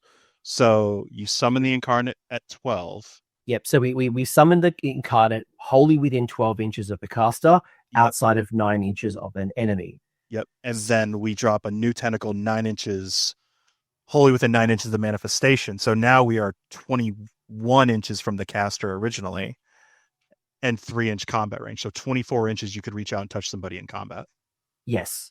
Because it doesn't talk about the tendrils not being in combat. It doesn't talk about, it just says it has to be wholly within. So as long as you're just outside of 9 inches, your tendril is literally setting up within combat should you want to be doing so. Neat. The tendril doesn't have a movement characteristic, so just keep that in mind. Yep. So let's in partnership talk the tendrils. So now you have up to 2 tendrils you can be playing with. And again, if you've got 2 tendrils on the table, you can be removing them and then bringing them back and things like that. So you're moving around the board state. So you've got your tendrils here, health 6, save 6, banish 6, and 6 ward. So it looks like we've got these tendrils acting independently. It's not like Morathi, where if you attack the tendril, it then does damage to the incarnate. You've got 2 different war scrolls here. You got 2 abilities, one being the Watery Clutch, which is a once per turn in any combat phase. Pick an enemy unit in combat with the manifestation, roll a dice. If the roll exceeds the health characteristic, the target is ensnared for the rest of the turn. The unit cannot use commands while it's ensnared. In addition, crushing coils add 1 to the hit rolls for this manifestation's attacks that target an ensnared enemy unit.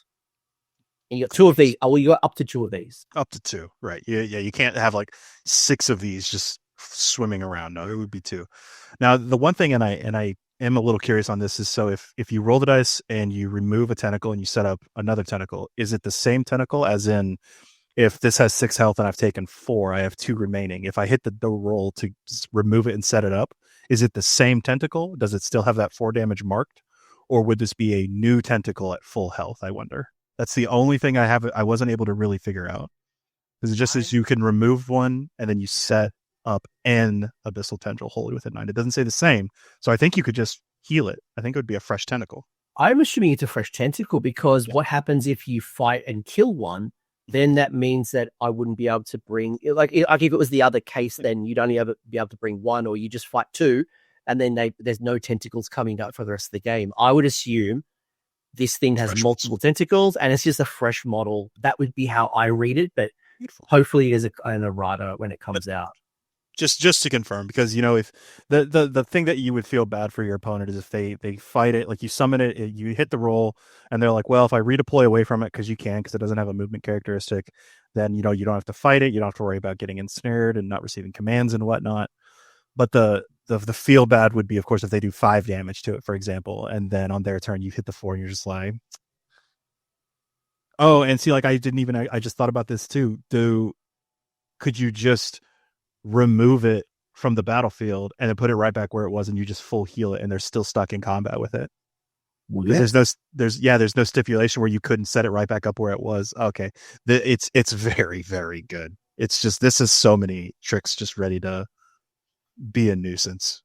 What's going through your head? Because obviously the cannot use commands is a great ability. Yes. Like that straight up is very, very good. But what's going through your head right now with the combination between Fincarnate and Tendrils? I think that this... Well, so earlier I made a comment about how I would utilize the turtle to try and get me to high tide back in 3rd edition. I think that you can use the Fincarnate and the Tendrils in a similar role, because it's the control that it provides, and that units won't be able to receive commands. It can't be auto banished. It's got to be chewed through. It's just got to be eaten through, and you could potentially just get it back once they finally do kill it. That's entirely plausible. I think that you could utilize it in a similar way, where you could drop this out and gum a problem unit up. And I mean, it's no slouch. I mean, Rend 1, 3 damage. I mean, that's still pretty good. I mean, it's just Rend 1, sure. But I mean, 3 damage each attack it's not nothing. And the tendrils here, the babies, are Rend 1 D3. I mean, it's potent. It's good. I like this a lot. I think it fills a role that you otherwise would have potentially had to spend points for. And I think being able to fill that role for effectively free is a good thing. Now, the drawback that I will say is that this is the limit of your manifestation lore. You don't get like Purple Sun and Shackles and Gravetide and the Nuclear Bomb. You don't get 4 things. All you get is the Fincarnate. Counterpoint makes it much easier to fly with, because now you don't have a bunch of models in your box that you got to carry around. You just got one big boy and 2 tentacles. And you know what? You've got wizards who have War Scroll, like Lotan has a War Scroll spell. Eidolon has a War Scroll spell. You've got a couple of good faction spells. So you don't have a lot of supercasters, so it keeps you contained. Get this out and then focus on your spell lore. So I guess the key thing here is I think there's a lot of cool stuff you can do here. You could play really aggressively, as John's already mentioned, bring on the manifestation, then start bringing on the tentacles and start being really aggressive. That could play really nicely with sharks, eels, turtles, Eidolon, that type of aggressive play. Equally, you could like bring those tentacles almost in the midfield and you know, protect and almost prepare as your thralls and reavers are coming up the board and shutting down commands and fighting in the center and scrapping. There's a lot of little ways you can play around with this. We talked about teleporting shenanigans and then bringing the wizard and bringing these type of stuff into the backfield very, very early. There's a lot of interesting play here. I guess the question maybe for you before we continue is this worth trading the other manifestation laws for right now? Like, are you willing to give up Bridge, Sun, Cron Spine, like all the other options? Well, it's hard to say because I do think that Deepkin lists as we know them from a month ago versus Deepkin lists that we'll see in a month at tournaments, it is very plausible that they could be two very different scrolls. So in a world, or excuse me, in a list of a bunch of sharks, it's actually probably quite good because I mean the purple sun isn't really going to affect enough dice to matter, and shackles is still shackles. I mean shackles are good, but it is what it is. But if you can move, if you have so much move that you can cover the entire board, then what does bridge give you? I mean it's redundant at that point. Other than no, that's not entirely true. I suppose bridge is a very large base, two very large bases that have to be eaten through, which is a good use for them. Sometimes you could set them up on an objective, for example, just to stop opponents from piling in onto it. Especially with the shipwreck, right? Between shipwreck and bridge, you can cover a lot of space and clog up the board. Absolutely. Yeah, it's definitely, I think it is, just because I do have a little bit of recency bias here. I personally think the model looks super cool. Frankly, the pictures of it are just, it looks so awesome. And that by itself is probably going to give me reason to give it a shot and give it an honest shake. But all right, let me ask you the honest. Okay, let me get a better question answer out of you. Is it good? Yes. Is it busted? No. Is it auto include? I had to hesitate, so I think that means no. I agree. I think it's worth giving it a shot. I think it's worth exploring. I don't think it is the manifestation rule to rule them all. I don't think it's so good that you would give up some of these other things. It just goes back to what you need, what works for you. Yep. But I think it's an awesome option. Unlike my Gits law, this is great. I would take this in a heartbeat. Cool. And I only say that because we've got so many things to talk about, John, and it's 90 minutes in. We're at 90 minutes in. But I hope you all have been enjoying this preview so far. If this was another faction, we would have been punching this out, but you've got new war scrolls, you've got a whole change, you've got a faction completely been rewritten. So I think we've done the service that this Battletome requires because of the amount of changes and complexities through the changes. So I hope you've enjoyed the preview so far. Is more of like a Lord of the Rings feature than a preview, to be honest. We have Mathalia, the Oracle of the Abyss. First off, I love this model. This is a sick model. This is such a good model. Move 10, save 5, control 2, health 6, ward 6.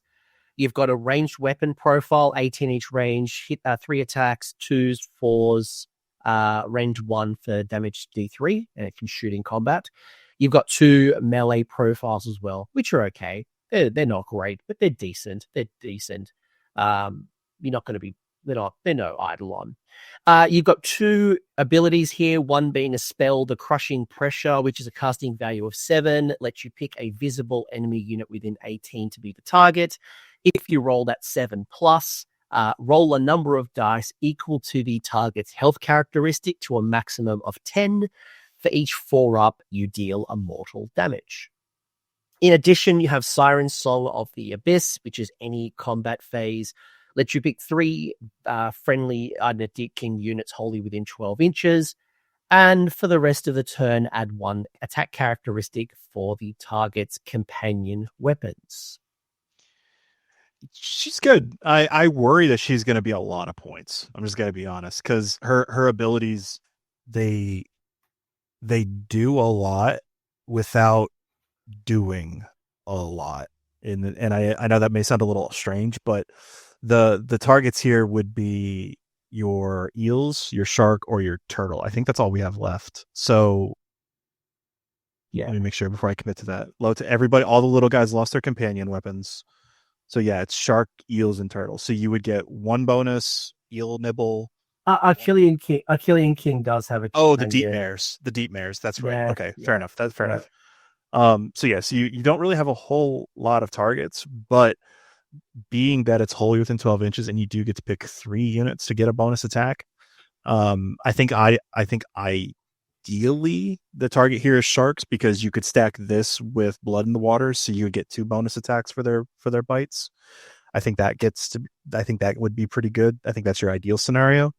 But again, full circle, my concern is that because she's a new model, she looks amazing. She's a caster. She has a decent spell. I mean, I don't know how often you're going to get people over 10. I mean, there's played models that are over 10 wins each, but with no bonuses to cast and just being a level 1 wizard, I worry that she's going to be like 280 points or something. And I'm just going to be like, she looks so cool. Like, I want to play her, but like, I just can't afford to play her. That's my concern. Yeah. And she looks so cool. That spell could be really potent for those monster heroes, not Gargants, but like when you're targeting like a vampire lord on zombie dragon, but like that type of like, like that 10 to 15 kind of wounds, even 20 Krondus, right? That could be 5 mortal damage on an average roll. Spikes, obviously, that you could do through crushing pressure. Well, if you're good at rolling 4-ups, then it could be 10 and Krondus would cry. And if you are good at rolling 4-ups, you should be playing Nighthaunt. And I would like you to put your dice in a bowl of water, and I'd like to see if they float. True. By the way, Volturnus as well. Volturnus, Achillean King. Lotan has a companion attack. So does, who's got the shark? Is it the Scryer? Soul Render companion as well. Oh. The Razor build, Corp. the build's a companion weapon. Anyway. And I know all the names. Oh, Coach, what's happening to me? But I'm not taking this model to add 1 attack to the bill attack of a Soul Render. No. But it's nice to have in a situation. Sure. So my question to you then is, without knowing points, what is it? Unless you had a really strong use case for her, like what would you pay? 250, 260, 40? Like what's value? The most that I would probably pay for this would probably be 230 or 240. She's a 5-up armor save with a 6-up ward save. She's only got 2 control score. I mean, it's expected for a hero. She does move 10, which is pretty quick. I do like that. But I don't know her base size, and she's just a level 1 wizard. If she was a level 2 wizard, I think she would probably be an auto include, just because she would be able to utilize the whole suite of spells, potentially get the Incarnate out. But I think I would probably call the ceiling at like 230 or 240. Anything north of that, and I think it's getting a little expensive.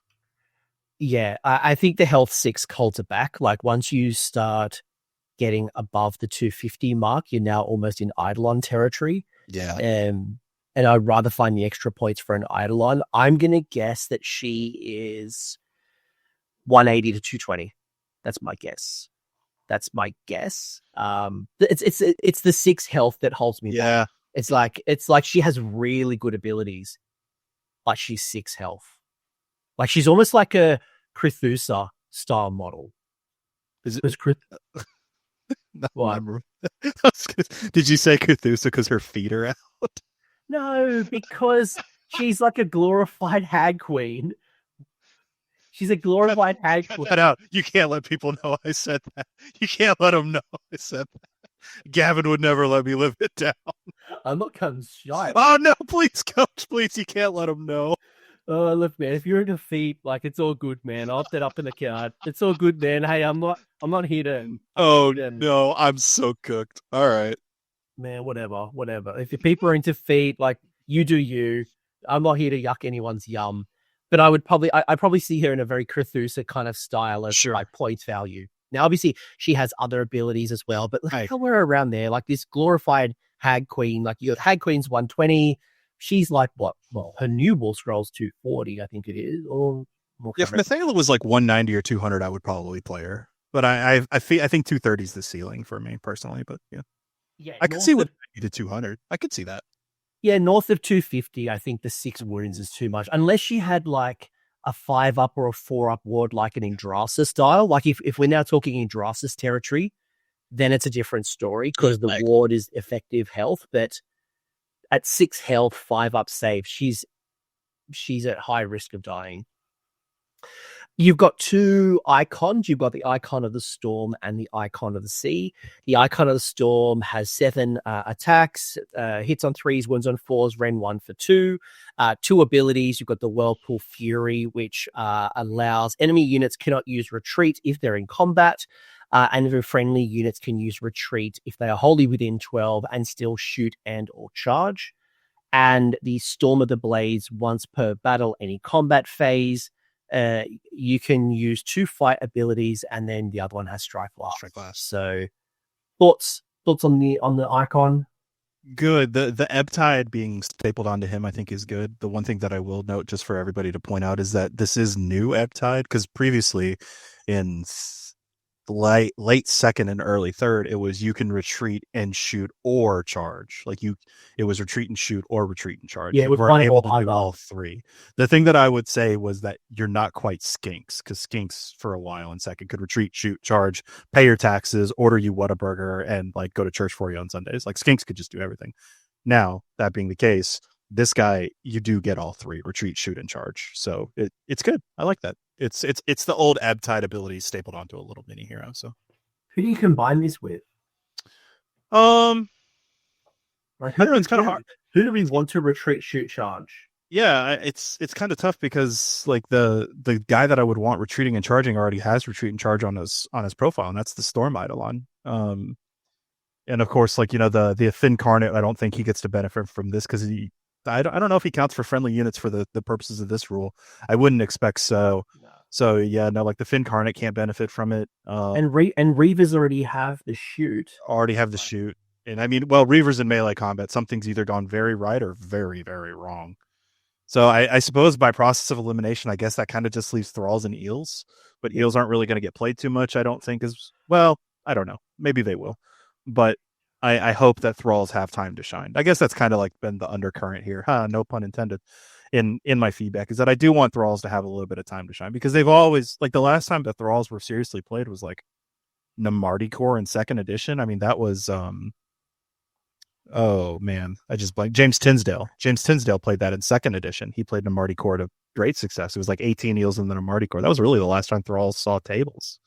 So I kind of want Thralls to get a chance. And if Thralls had retreat and charge, crit 2 hits, or crit mortals, or crit auto wound, anti-monster, anti-infantry, and tsunami of terror, like I said, you start getting into this hodgepodge soup of all these buffs stacking up on top of each other, and now all of a sudden Thralls are boogeymen, which great. Love to give the little guys the time to shine. I'm going to say it's Morsar, because you've got the +1 charge damage. Yeah. And you're reactivating the charge phase zaps. Yeah. Because like Thralls, like it makes sense, reposition them and get them out into different combats, but they don't have any charge bonuses, so there's no reason other than repositioning to get changed Thralls. But your Morsar Guard, there's a clear linkage there with the zaps and the +1 damage on the charge, so that rinse and repeat block of 6 potentially, just for sure. Maybe having 2 units of 6 with an icon. Admitting because it is wholly within 12. I could see that. Yeah, that'd be fine. Just some thoughts, and I'm sure you're all going to have some thoughts for us, but we're putting things out there, and as we get games and practice and all of that stuff, we'll have much more refined experiences. But some thought provokers. The Ikon of the Sea being the alternative part of the kit. So you've got the Tidal Glaive, 5 attacks, 3/3s, Ren 1 for 2, charge +1 damage. And it has this unit can run and charge, unlike the previous one that gave buffs to other units. And then you've got the Surging Sea, which is once per turn, your charge phase, pick this unit and up to 1 friendly unit that's within combat range to be the target. For the rest of the turn, add 1 to the number of dice being made for charge rolls to a maximum 3. Now, before Jon says anything, I want to put a caveat here. I don't have anything official. I don't know, but I would be surprised if within the next 3 months, this remains the same. Because there's 2 units, Jon, that stands out that he could be 3d6 charging. And they are Crab Trek himself. It is the time of Go Trek, my friends. Or I would say Neve Black Talon. Cool. So they are, and other regiments of renowns and things like that, they would be treated as friendly. I don't think for a second this is intentional. Will they errata this in day 1? I don't know. But enjoy Gotrek with 3d6 charge while it lasts. Yeah. I would be surprised if it lasted 3 months, like the next battle scroll. This will probably say IDK, but right now, rules as written, absolutely 3d6 charge them, my friends. The thing to think about this, folks, is that this rule was previewed on the Warcom site. If you go back to the Warcom site to go and look at this, the flavor text for this rule specifically states that he grabs other friendly Deepkin and he like ushers them to combat. So it is very clear what the spirit behind the rule is. Now, whether that changes or not, I suspect it will. Whether it does or not, it's yet to be seen, but it very clearly, like in the italicized font, it says that the Ikon of the Sea is there to make the other Deepkin go to war faster. So just be that as it may, house rule it if you want to, TOs. That's your prerogative. But it ruled as written, yes, Gotrek gets 3d6 charge and off he goes. If that stays true, I will go buy a Gotrek and put him on a surfboard. Yeah, because I have him on Durin Claw from the Warcry Warband. That's why I call him Crab Trek. Love it. So let's assume for a second that it's friendly IDK units. Yeah, because I think even it's safer. It's safer because I think look, a 3d6 Gotrek, incredible. 3d6 charge, Neve, incredible. Anything 3d6 charge outside of our book, incredible. IDK. If we just had to 3d6 charge IDK, do we like it? Is it enough to be adding an Ikon of the Sea in our list? Presuming that it doesn't work on Gotrek and Neve in 2 months, presuming that, I don't think so. I don't think so. The 2 targets that would stand out would be a 6-stack of Morsar Guard and the Storm Eidolon would be the 2 targets that I would say. The reason for that is because those are your 2 best power through targets, in my opinion. You could use it on the turtle, but I don't know. I was going to say turtle. I was going to say 3 because like tying that turtle up with the 5-up ward, it does some serious damage. Obviously, it's a buffing piece, so then you use the other buff parts, but turtle could be a 3rd. But yeah, I agree with you. I just with the ability with power through being in the game, you have to always presume that if your opponent is like going into the bottom of the combat phase and they haven't spent that command point, expect them to be trying to power through somewhere to get additional movement because movement wins games. And when your eels move 14, your Eidolon moves 10. I mean, you can get around pretty quick. So especially following up a 3d6 charge for that matter. So just be advised because the thing to remember here is that both the Eidolon and the eels, they both have fly. So if they bomb a big charge, they could just jump your line circa 2nd edition. And all of a sudden you've got 6 eels on your back line eating your heroes. And then they just power through and then they're gone. And now you're like, well, this was a fun and enriching experience. So what do you reckon these icons are going to cost? Less than the Eidolons, certainly. So I would probably put them between 2. Hold on, let me think about that. I've got a number. I want to see how close I am to your number. Assuming that they're both not the same, I would say that this is probably going to cost more because I think a 3d6 charge is worth more in a vacuum than than just like than a fight twice, for example. The retreat and charge is pretty good, but 3d6 charge is just such a proactive, strong ability. Retreat and charge is completely intrinsic on your own move characteristic. I would say that the Ikon of the Sea, I would probably pay 260 for this guy, and I think I would pay You serious? I would. Okay. That's not the number I picked. And I think for the Storm, I would be a little bit south of that, personally. See, I was thinking 180 to 220 again. And I say that because, like, when we're 250, we're in Volturnus territory. And, like... Oh, they don't have a ward. Oh, these guys don't have wards. That's right. No. Yeah, you're right. No, if these are north of 220, then no, we're not playing them. Sorry. Oh, God, because, like, I'm looking... I thought they had a 6-up board like Mathala does. I'm so sorry. No. Don't apologize. I'll just check that I haven't messed this up. No. Yeah, for sure. I'm like, soul renders are what? 220? So 120, 130. Yeah. Thrall masters like 120, 130. Like, okay, they're clearly better than the foot idiots. They're definitely not as good as Volturnus or the Achillean King. So there's somewhere in the middle where it's like somewhere between like 160 to 210. I could see, yeah, that's fair. I'm sorry. Like I said, I thought that they had a 6-up ward save. No, if they don't have a 6-up ward save, yeah, I think we would cap it like 210 on the Ikon of the Sea and maybe 190 on the Storm, personally. Yeah, I'm just double checking the battle scroll. Yeah, for sure. They definitely do not have a ward. It's not an Anthony error. They definitely do not have war, either of them. Yeah, capping out close to 2 then. Yeah, if they don't have a ward, they're only 6 wounds. So, yeah, no. No. But you know what? They might have some very flexible regiment options and things like that. We don't quite know, but That's true.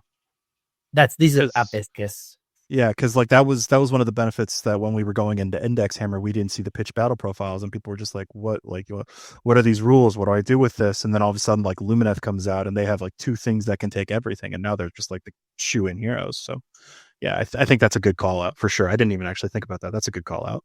That's my thoughts. Mm-hmm. I'm glad I could contribute just slightly to this. No, for sure. Discussion. Here we go.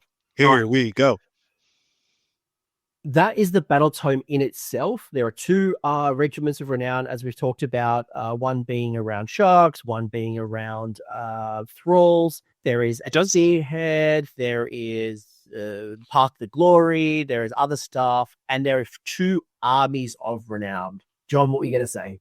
All I was going to say about the second regiment of renown that's worth mentioning is that it is a deep strike. So it's a Thrallmaster, Reavers, and Thralls.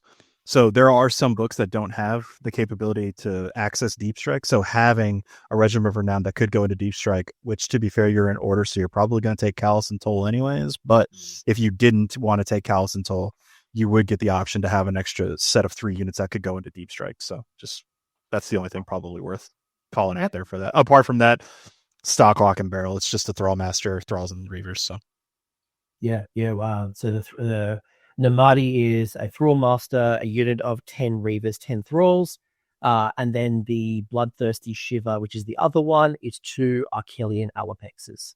So again, we don't know points, blah blah blah blah. But where was it? The 2-hour mark. So we're going to do some rapid fire Army of Renown. Yeah, look. I think some of them are going to be very obvious. Armies of Renown are meant to be flavorful. Some of them will be competitive, but for the vast majority, it's likely not to be the most competitive choice. But we'll have a look at IDK to see where they stand and what we think of them. So the first one being the first phalanx of Iron Rack.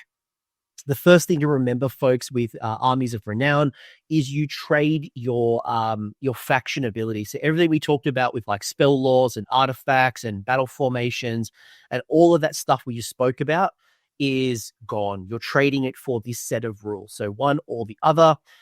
If you do pick the first phalanx of Iron Rack, you must have Volturnus, and Volturnus must be your general. You can then only have Achillean units. You can't have your Regiment of Renown, but you can have your Shipwreck. So your Shipwreck is on the table. What do you get? So you've got a bunch of things here, and I don't even know how to pronounce that, to be honest. So maybe you, Acid Razor. I asked Madigan on how to pronounce this, and she just went. So I'm I'm going to say Acid Razor because I like Acid Razor. Sid, as in like Sydney, where I'm from, and then Razor. So that's where I'm going with. And I don't care what you all say because We've probably butchered it. 100%. So I'm going to get voice messages on Discord like, this is how I say it. And that's you're like, okay, cool. All right, settle down, calm your farm. Yep. So what do we get?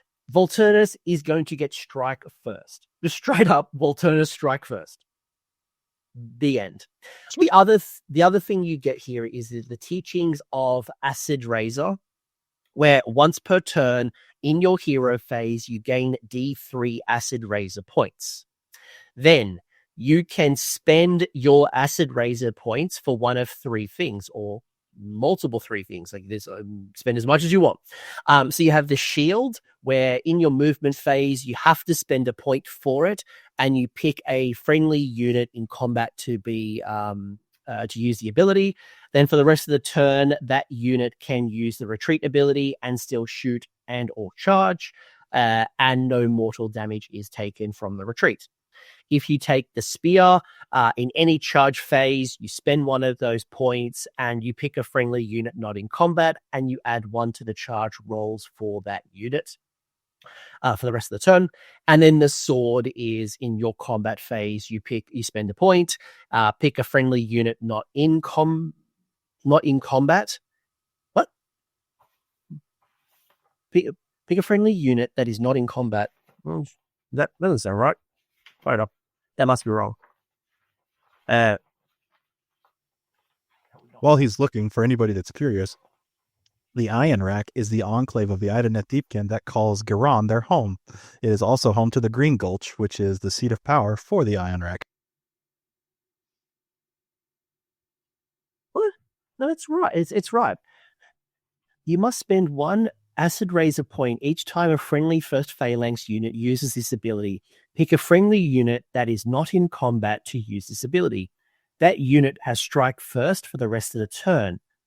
But it has to be used in the combat phase? Yeah, it's a combat phase ability. This can't be right. This cannot be right. Because it says your combat phase. It's a your combat phase ability. Yep. The conditions is that you are not in combat to use this ability. Then this unit has strike first for the rest of the turn. So I'm going to put an errata in at this particular point. Hopefully it's picked up, because either... It just can't work. Yeah, like either you're in combat and you use the ability, or it's a charge phase ability. Anyway, I think it's an error. It's not an Anthony error for once. Hurrah. It's a book error. It's a book error. But assuming you're picking a unit who's in combat to get strike first, that would be making logical sense. Yeah. Any initial thoughts so far on the first of Phalanx, given the restrictions, and you've got this mechanic of your Acid Razor and trading off all this delicious stuff we've spoken about already? Losing it hurts. Just straight up losing it hurts a lot. I like this. I like this army of Renown. I think it's cool, flavorful. I like that there's a nod to the Black Library book, The Court of the Blind King. The Sword of Gwynar was a sword that was mentioned in that book that the protagonist stole during his escapade trying to get back to the Green Gulch.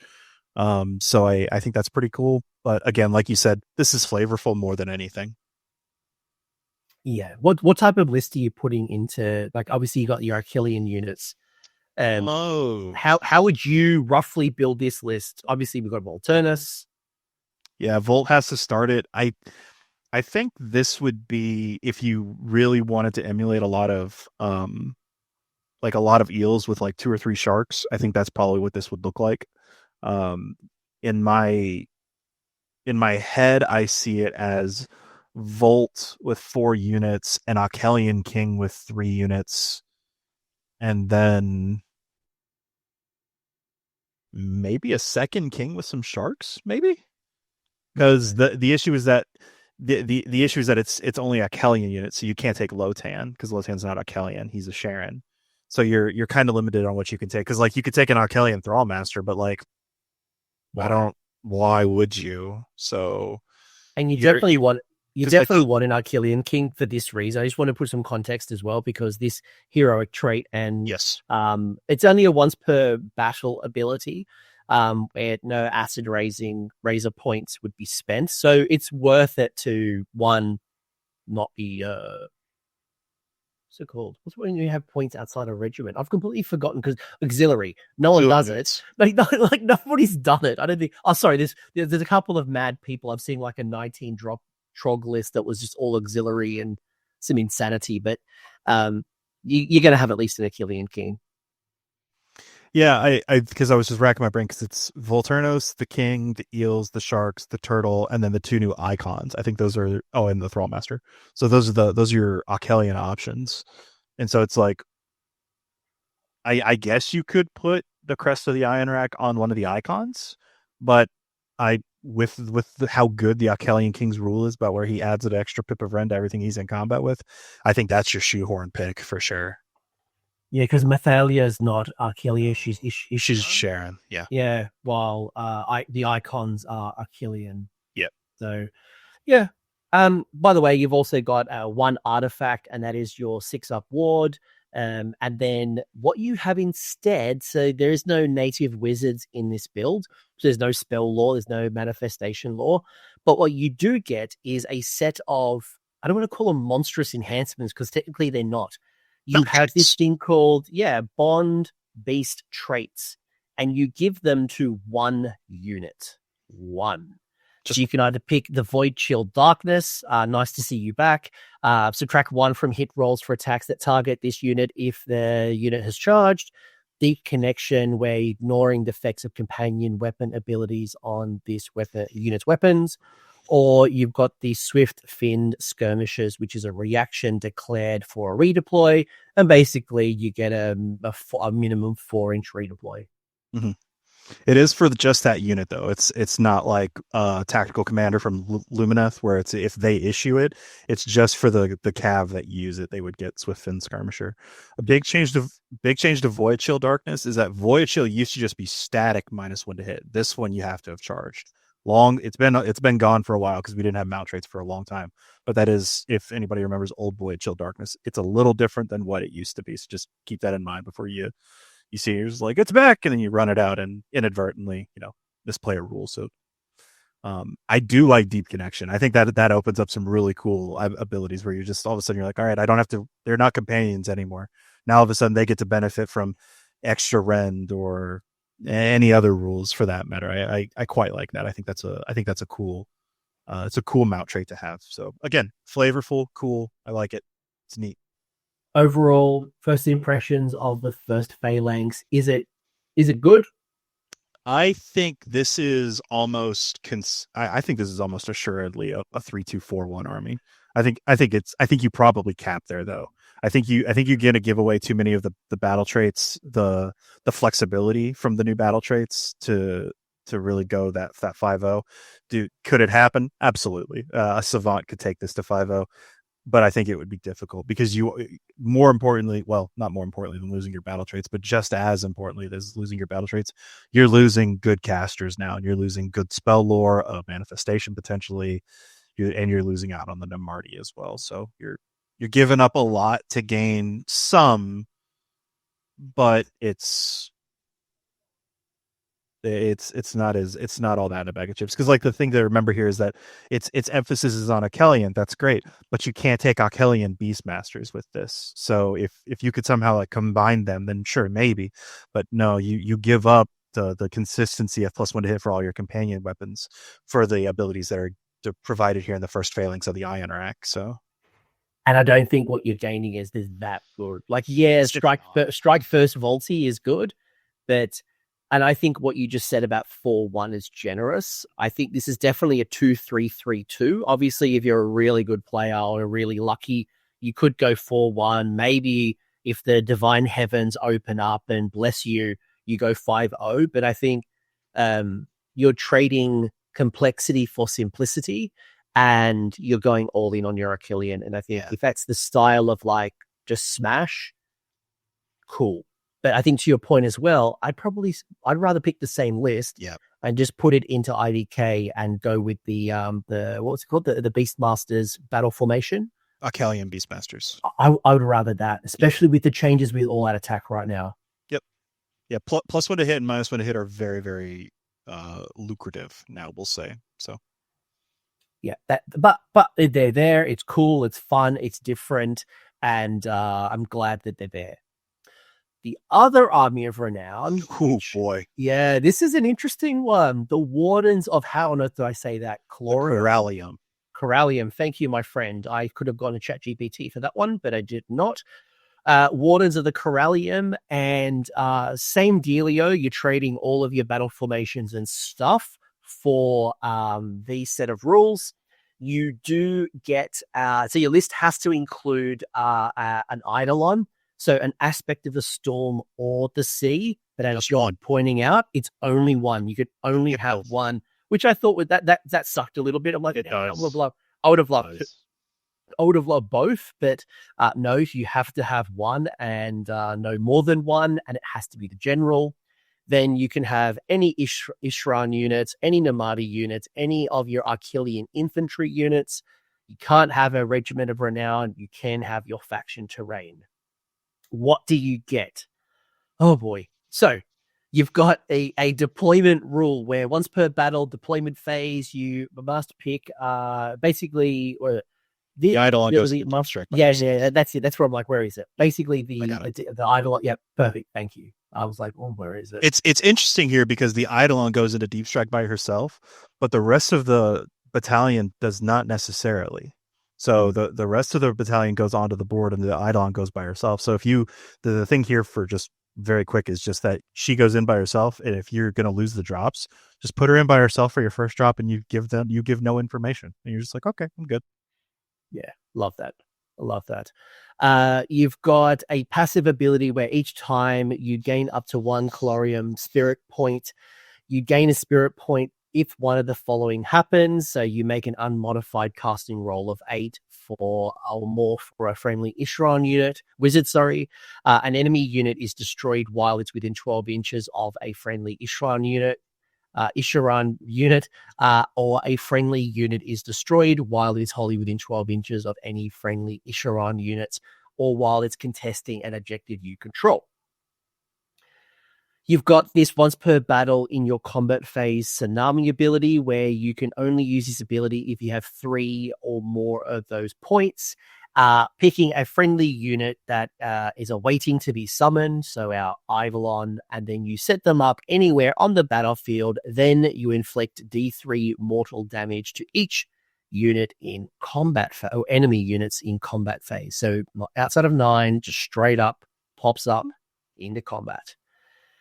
Finally, you've got the Wrath, which is once per turn in any combat phase. You pick a friendly Colorium Eidolon unit that's not used the Rampage, and this unit can use 2 fight abilities this phase. The second one is Strike Last. So, and you can't use another Rampage as well. So you can't use the War Scroll Rampage in conjunction with this Rampage. So, what is this? And how is it different to generic IDK? So it's good. I think this is better than the first failings, for the record. Agreed. I think that you get access to more war scrolls. I think that you have more rules that you're able to utilize. But the thing that I do want to, just because I know I can already see the cogs spinning in people's heads. If you jack in the box out an Eidolon of the Storm and you drop it into combat, it will not count as having charged, so you don't get your bonus charge damage with the Spear of Repressed Fury. You're still going to have to do a charge on either a subsequent turn or the double turn, or however you want to do that. So if you do choose to activate the Wrath of Mathlan after you jack in the box a Eidolon of the Storm, or Sea for that matter, whichever of the two it is, if you opt to do so, just be advised that you won't have the bonuses from charging. So you will get 2 fight activations, which is good, but equally,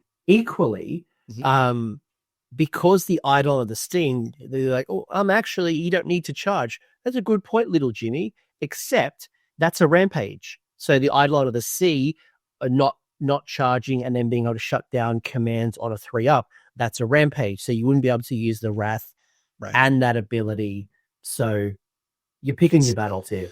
Yeah, it is. It's a good ability. Wrath of Mathland is a good ability, but there are drawbacks to it. So just be advised with how you want to do that. Now, in my head, I think the way that you would want to do this is as cool as it would be just to pop it up right beside a Pontifex, and you just punch her and you're done and happy days. You measure out to 3 inches. You bring the Eidolon up just at 3 so that you're not engaging other units unnecessarily, and then you're able to combat forward from there and progress on with your combat phase. So it's a good ability, but I think it's what's the magic phrase, like a Timmy, where it's really combo-y. It's kind of combo-y. It's like big monster, yay, like okay, cool.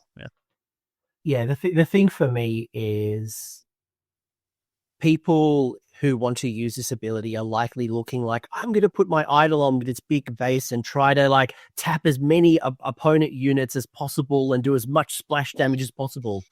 That is a terrible idea. Don't do that. One, because of all that defenses change. 2, because you can't cast any spells to buff it up and save it up to be able to handle that.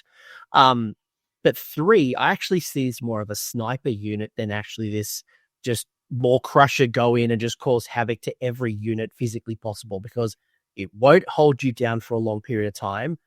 You likely will die very quickly, but the ability to pop out and, to your point, get that buff piece that's sitting behind the fence that normally would be able to be protected because you're screening out traditional 9-inch auras, being able to your point, go for the Pontifex, go for the Cauldron of Blood, go for that particular buff piece that isn't very survivable but is critical to a particular army's successes. You could really cause some terror with this. Yeah, you're absolutely right. It's a strong ability. It's just be advised that like that last sentence. Sigmar players can be notorious for reading the first half of a rule, but that last sentence, you can't use other rampages if you choose to use the Wrath of Mathland. So yeah, love it. But I think I agree with you. It's definitely better than the first one, at least from a competitive style. When I say better, from like if I was going to go to a tournament and wanted the best results, I probably would get a better result with this than I would with the Phalanx. With the Phalanx, yeah. Speaking of Wardens, you've got a heroic trait, an artifact, 2 spells, and you still get access to your Incarnate. Heroic trait is, while this unit has a friendly Calorium Namadi unit contesting the same objective, they count as control score 10 and can't be modified. You've got an artifact, which is a once per battle in the hero phase. Pick a friendly Calorium Namadi unit that's been destroyed, and then you bring them back at half strength, wholly within 12 inches of the bearer, more than outside of 9. And then you have 2 new spells. One is going to bring back some slain Namadi or heal a unit. The other one being that each model in the target unit can move D6. It cannot pass through, or it's like the new Daughters of Cain prayer, except it's a D6, not a flat 6, which has been really good to like get out of combat and not being counted as retreating and all of the crazy things that you can do to set up a charge and blah, blah, blah. But I like this, and it's clearly pointing you towards Thralls and Reavers and Namadi. Important to note is that the essence of the Corallium is unlimited. So like you could bring back a lot of Namadi, or you could heal for a hefty sum. So just, always keep that in mind. Yeah, I'm just quickly double checking that. Yeah, 100%. Yep, that is correct. Is absolutely correct. So yeah, that's awesome. It's a good spell. Essence of the Corallium's a really good spell. So yeah. But it's clear where they're trying to point you towards, right? Like what type of build. So, like, I mean, the Ammonite Carnax is just not Light Shard of the Harvest Moon, Ruler of the Spectral Host. This is Ruler of the Spectral Host, except for Namardi, and it's free instead of having to spend a command point. So, correct. It is your artifact, but yes, it is a free resource, which is helpful. Unlike many of the others, like Stormcast, bring back half strength. That's a CP. Skaven CP. Daughters of Cain with feet Crethusa is a CP. This is nice. It means you don't have to worry about that. I like that. I like that a lot. Again, is it good? Yes. Tournament, probably 3-2, maybe 4-1. Is it If busted? if No. Phalanx is 2-3 to 3-2, I think this is the 3-2 to 4-1. Yeah, I would agree. I can't see a 4-1 out of the Phalanx unless you were like the master of movement and like just everything just works in your favor. Well, now you know what I'm going to play in my first GT. Do it. Prove me wrong. And then, like I had many months ago, where I had like a 4-1 discussion about a 99% Dark Oath list. You come back and you can talk about your craziness. Phalanx is busted. Get him nerfed. But look, in all seriousness, and I will come back to you in a second for like a final wrap up. But I hope this has been helpful as a preview. If you want to support the channel, please Warp5 Minis USA, Element Games UK, or Gap Games in Australia. Link is down below. Much appreciated. And Games Workshop did send it to me. They haven't seen this. I haven't seen the models, to be honest, so I can't tell you exactly base sizes and comparisons. I know we were talking Kronspine versus Incarnate. I can't help you here, although Australia and New Zealand Games Workshop, it'll be on the storefront by the time this video goes out. So you can go on to Australia, just change your region.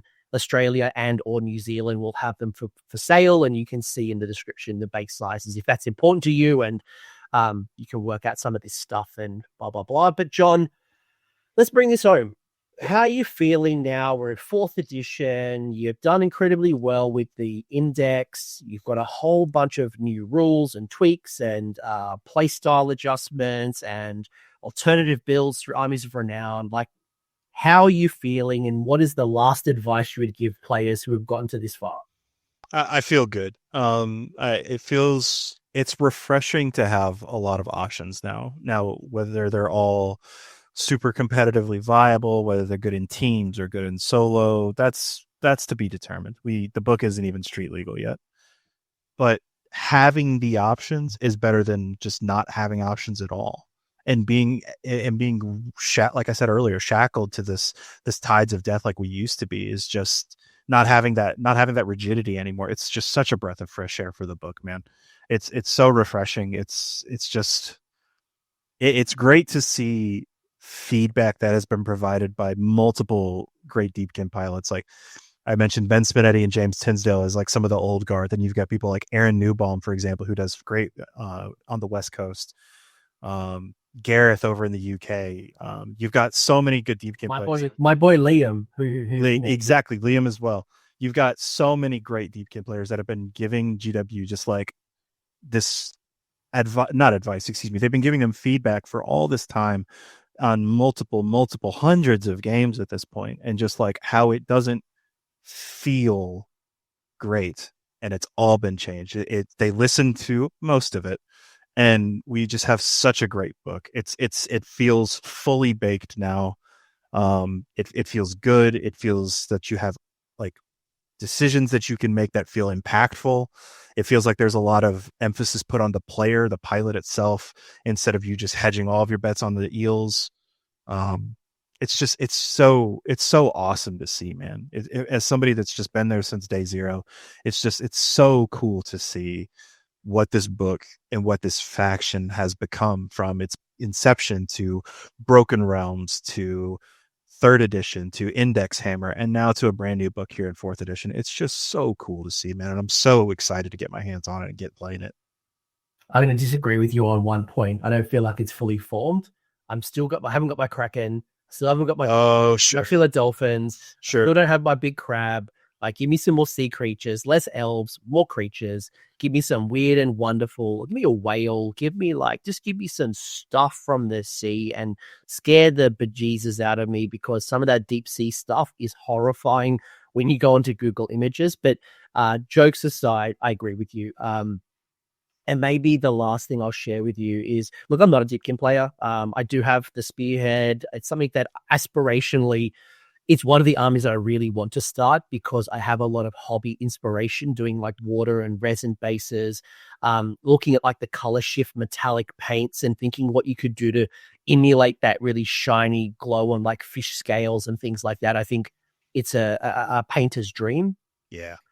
But for those people who maybe are feeling a little overwhelmed with the choices now, especially now that it's not as like cut and dry, top to bottom, 1 to 5, and the way that works, what would you say to people? And let's bring it home here. Like, what would you say to people who are feeling overwhelmed, feeling like their whole world has been gutted because they had something in their mind, they knew how they would do it, they would build their list, they would build their battle tactics, it was very clear. What would you say to them? I would say I would give them a word of comfort. I would say that it is okay to feel overwhelmed. And that if you do get the sensation that you're just like, what do I do? I have these new war scrolls. I have all these new rules. I have these new lores, a new manifestation. I think that the best course of action for anyone that feels that way, I'm going to look like straight in the camera when I say this, instead of like down at us. If you get the impression and you start feeling a way about it, you're just like, what do I do? Please do not hesitate to join the Discord, get into the Deepkin chat, and just vent, man. We've been venting in that channel for years. It's okay. Jump in. Let us know what you're feeling, what you're thinking about, what you're trying, what's not working, what is working. That's what we're there for. And if you want to ask me any questions, my inbox is always open and my handle is super easy. It's just Brotan. So I'll keep it there. I am happy to be of assistance to any fish player, small fish, big fish alike. I am ever at your service. I'm going to share one. Yeah, just please don't feel overwhelmed. I think the final comment for me is use the forums, whether it's my Discord, whether it's Reddit, whether it's a Facebook group. I don't care. I'd love to see you, but if not, I'm not tied to it, right? Change your questioning from why to how. How do I use the new Tides of Battle? How do I use Mathalia?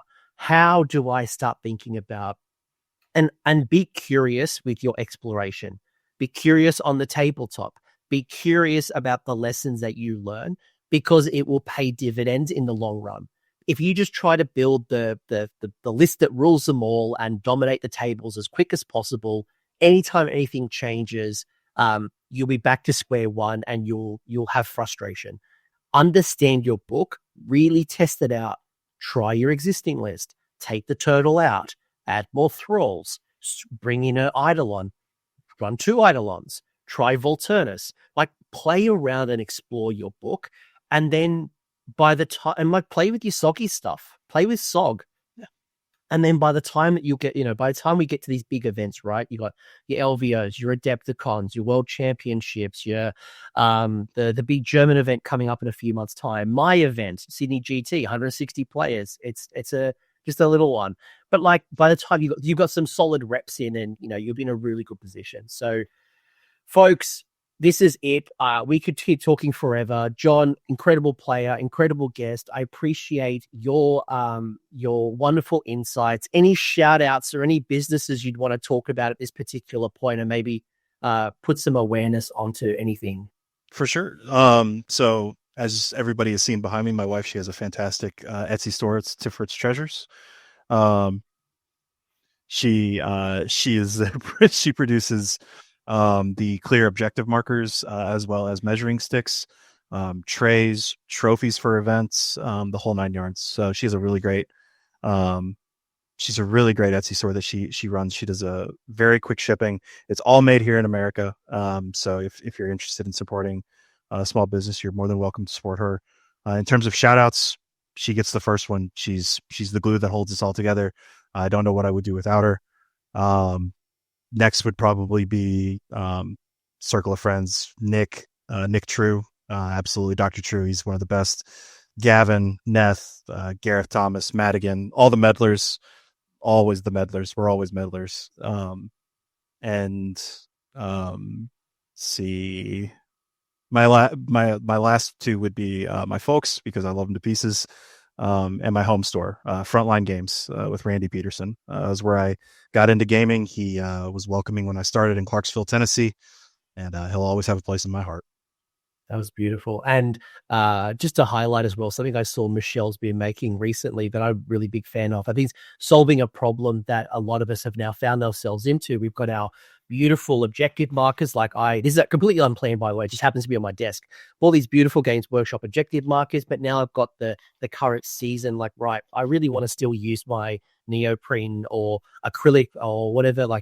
Everyone's got their own set of objective markers. How do I do the current General's Handbook with the little icons? I've seen that Etsy store as well does have them, so it means you can still use your objective markers.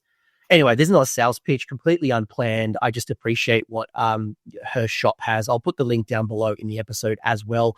Go check them out. I'm sure they ship overseas as well. So even if you're not in the old US of A, you can go get them or support someone who's equivalent in your community. You do you. Jon, you've been incredible. Thank you for the shout out. I look forward to hearing everyone's observations, application, all the TTS games that are going to be happening. I'm going to be playing this Battletome literally the day after this is released, so we can get some extra feedback as well. And I'm going to send an email to clarify that bloody first of the phalanx rule that does not work at all. Because there's no 6-inch pile-in. So I'm like, how on earth can you do this? You can't. You give him fight first, and you hope that your opponent forgets that you gave them fight first. They pile into him, still get to attack him normally, and then you could activate him. That's the Rube Goldberg machine here, Coach. That is 5D chess. Yeah. Jon, you a legend. Let's wrap this up. Adios. Thank you. And I hope this is valuable on your IDK journeys. Bye now. Thanks for hanging around until the end. I hope you enjoyed that video and you walked away with a few new ideas. Now, if you did, I would love it if you pressed like on the video, as well as left me a comment with your thoughts. The conversation will continue over on Discord, and the link is down below in the episode description. I also want to give a massive shout out to the AoS Coach patrons and YouTube members who are supporting the channel and the growth that you're seeing here. So cheers, you are all bloody legends. And until next time, don't roll a 1-1 on a spellcast.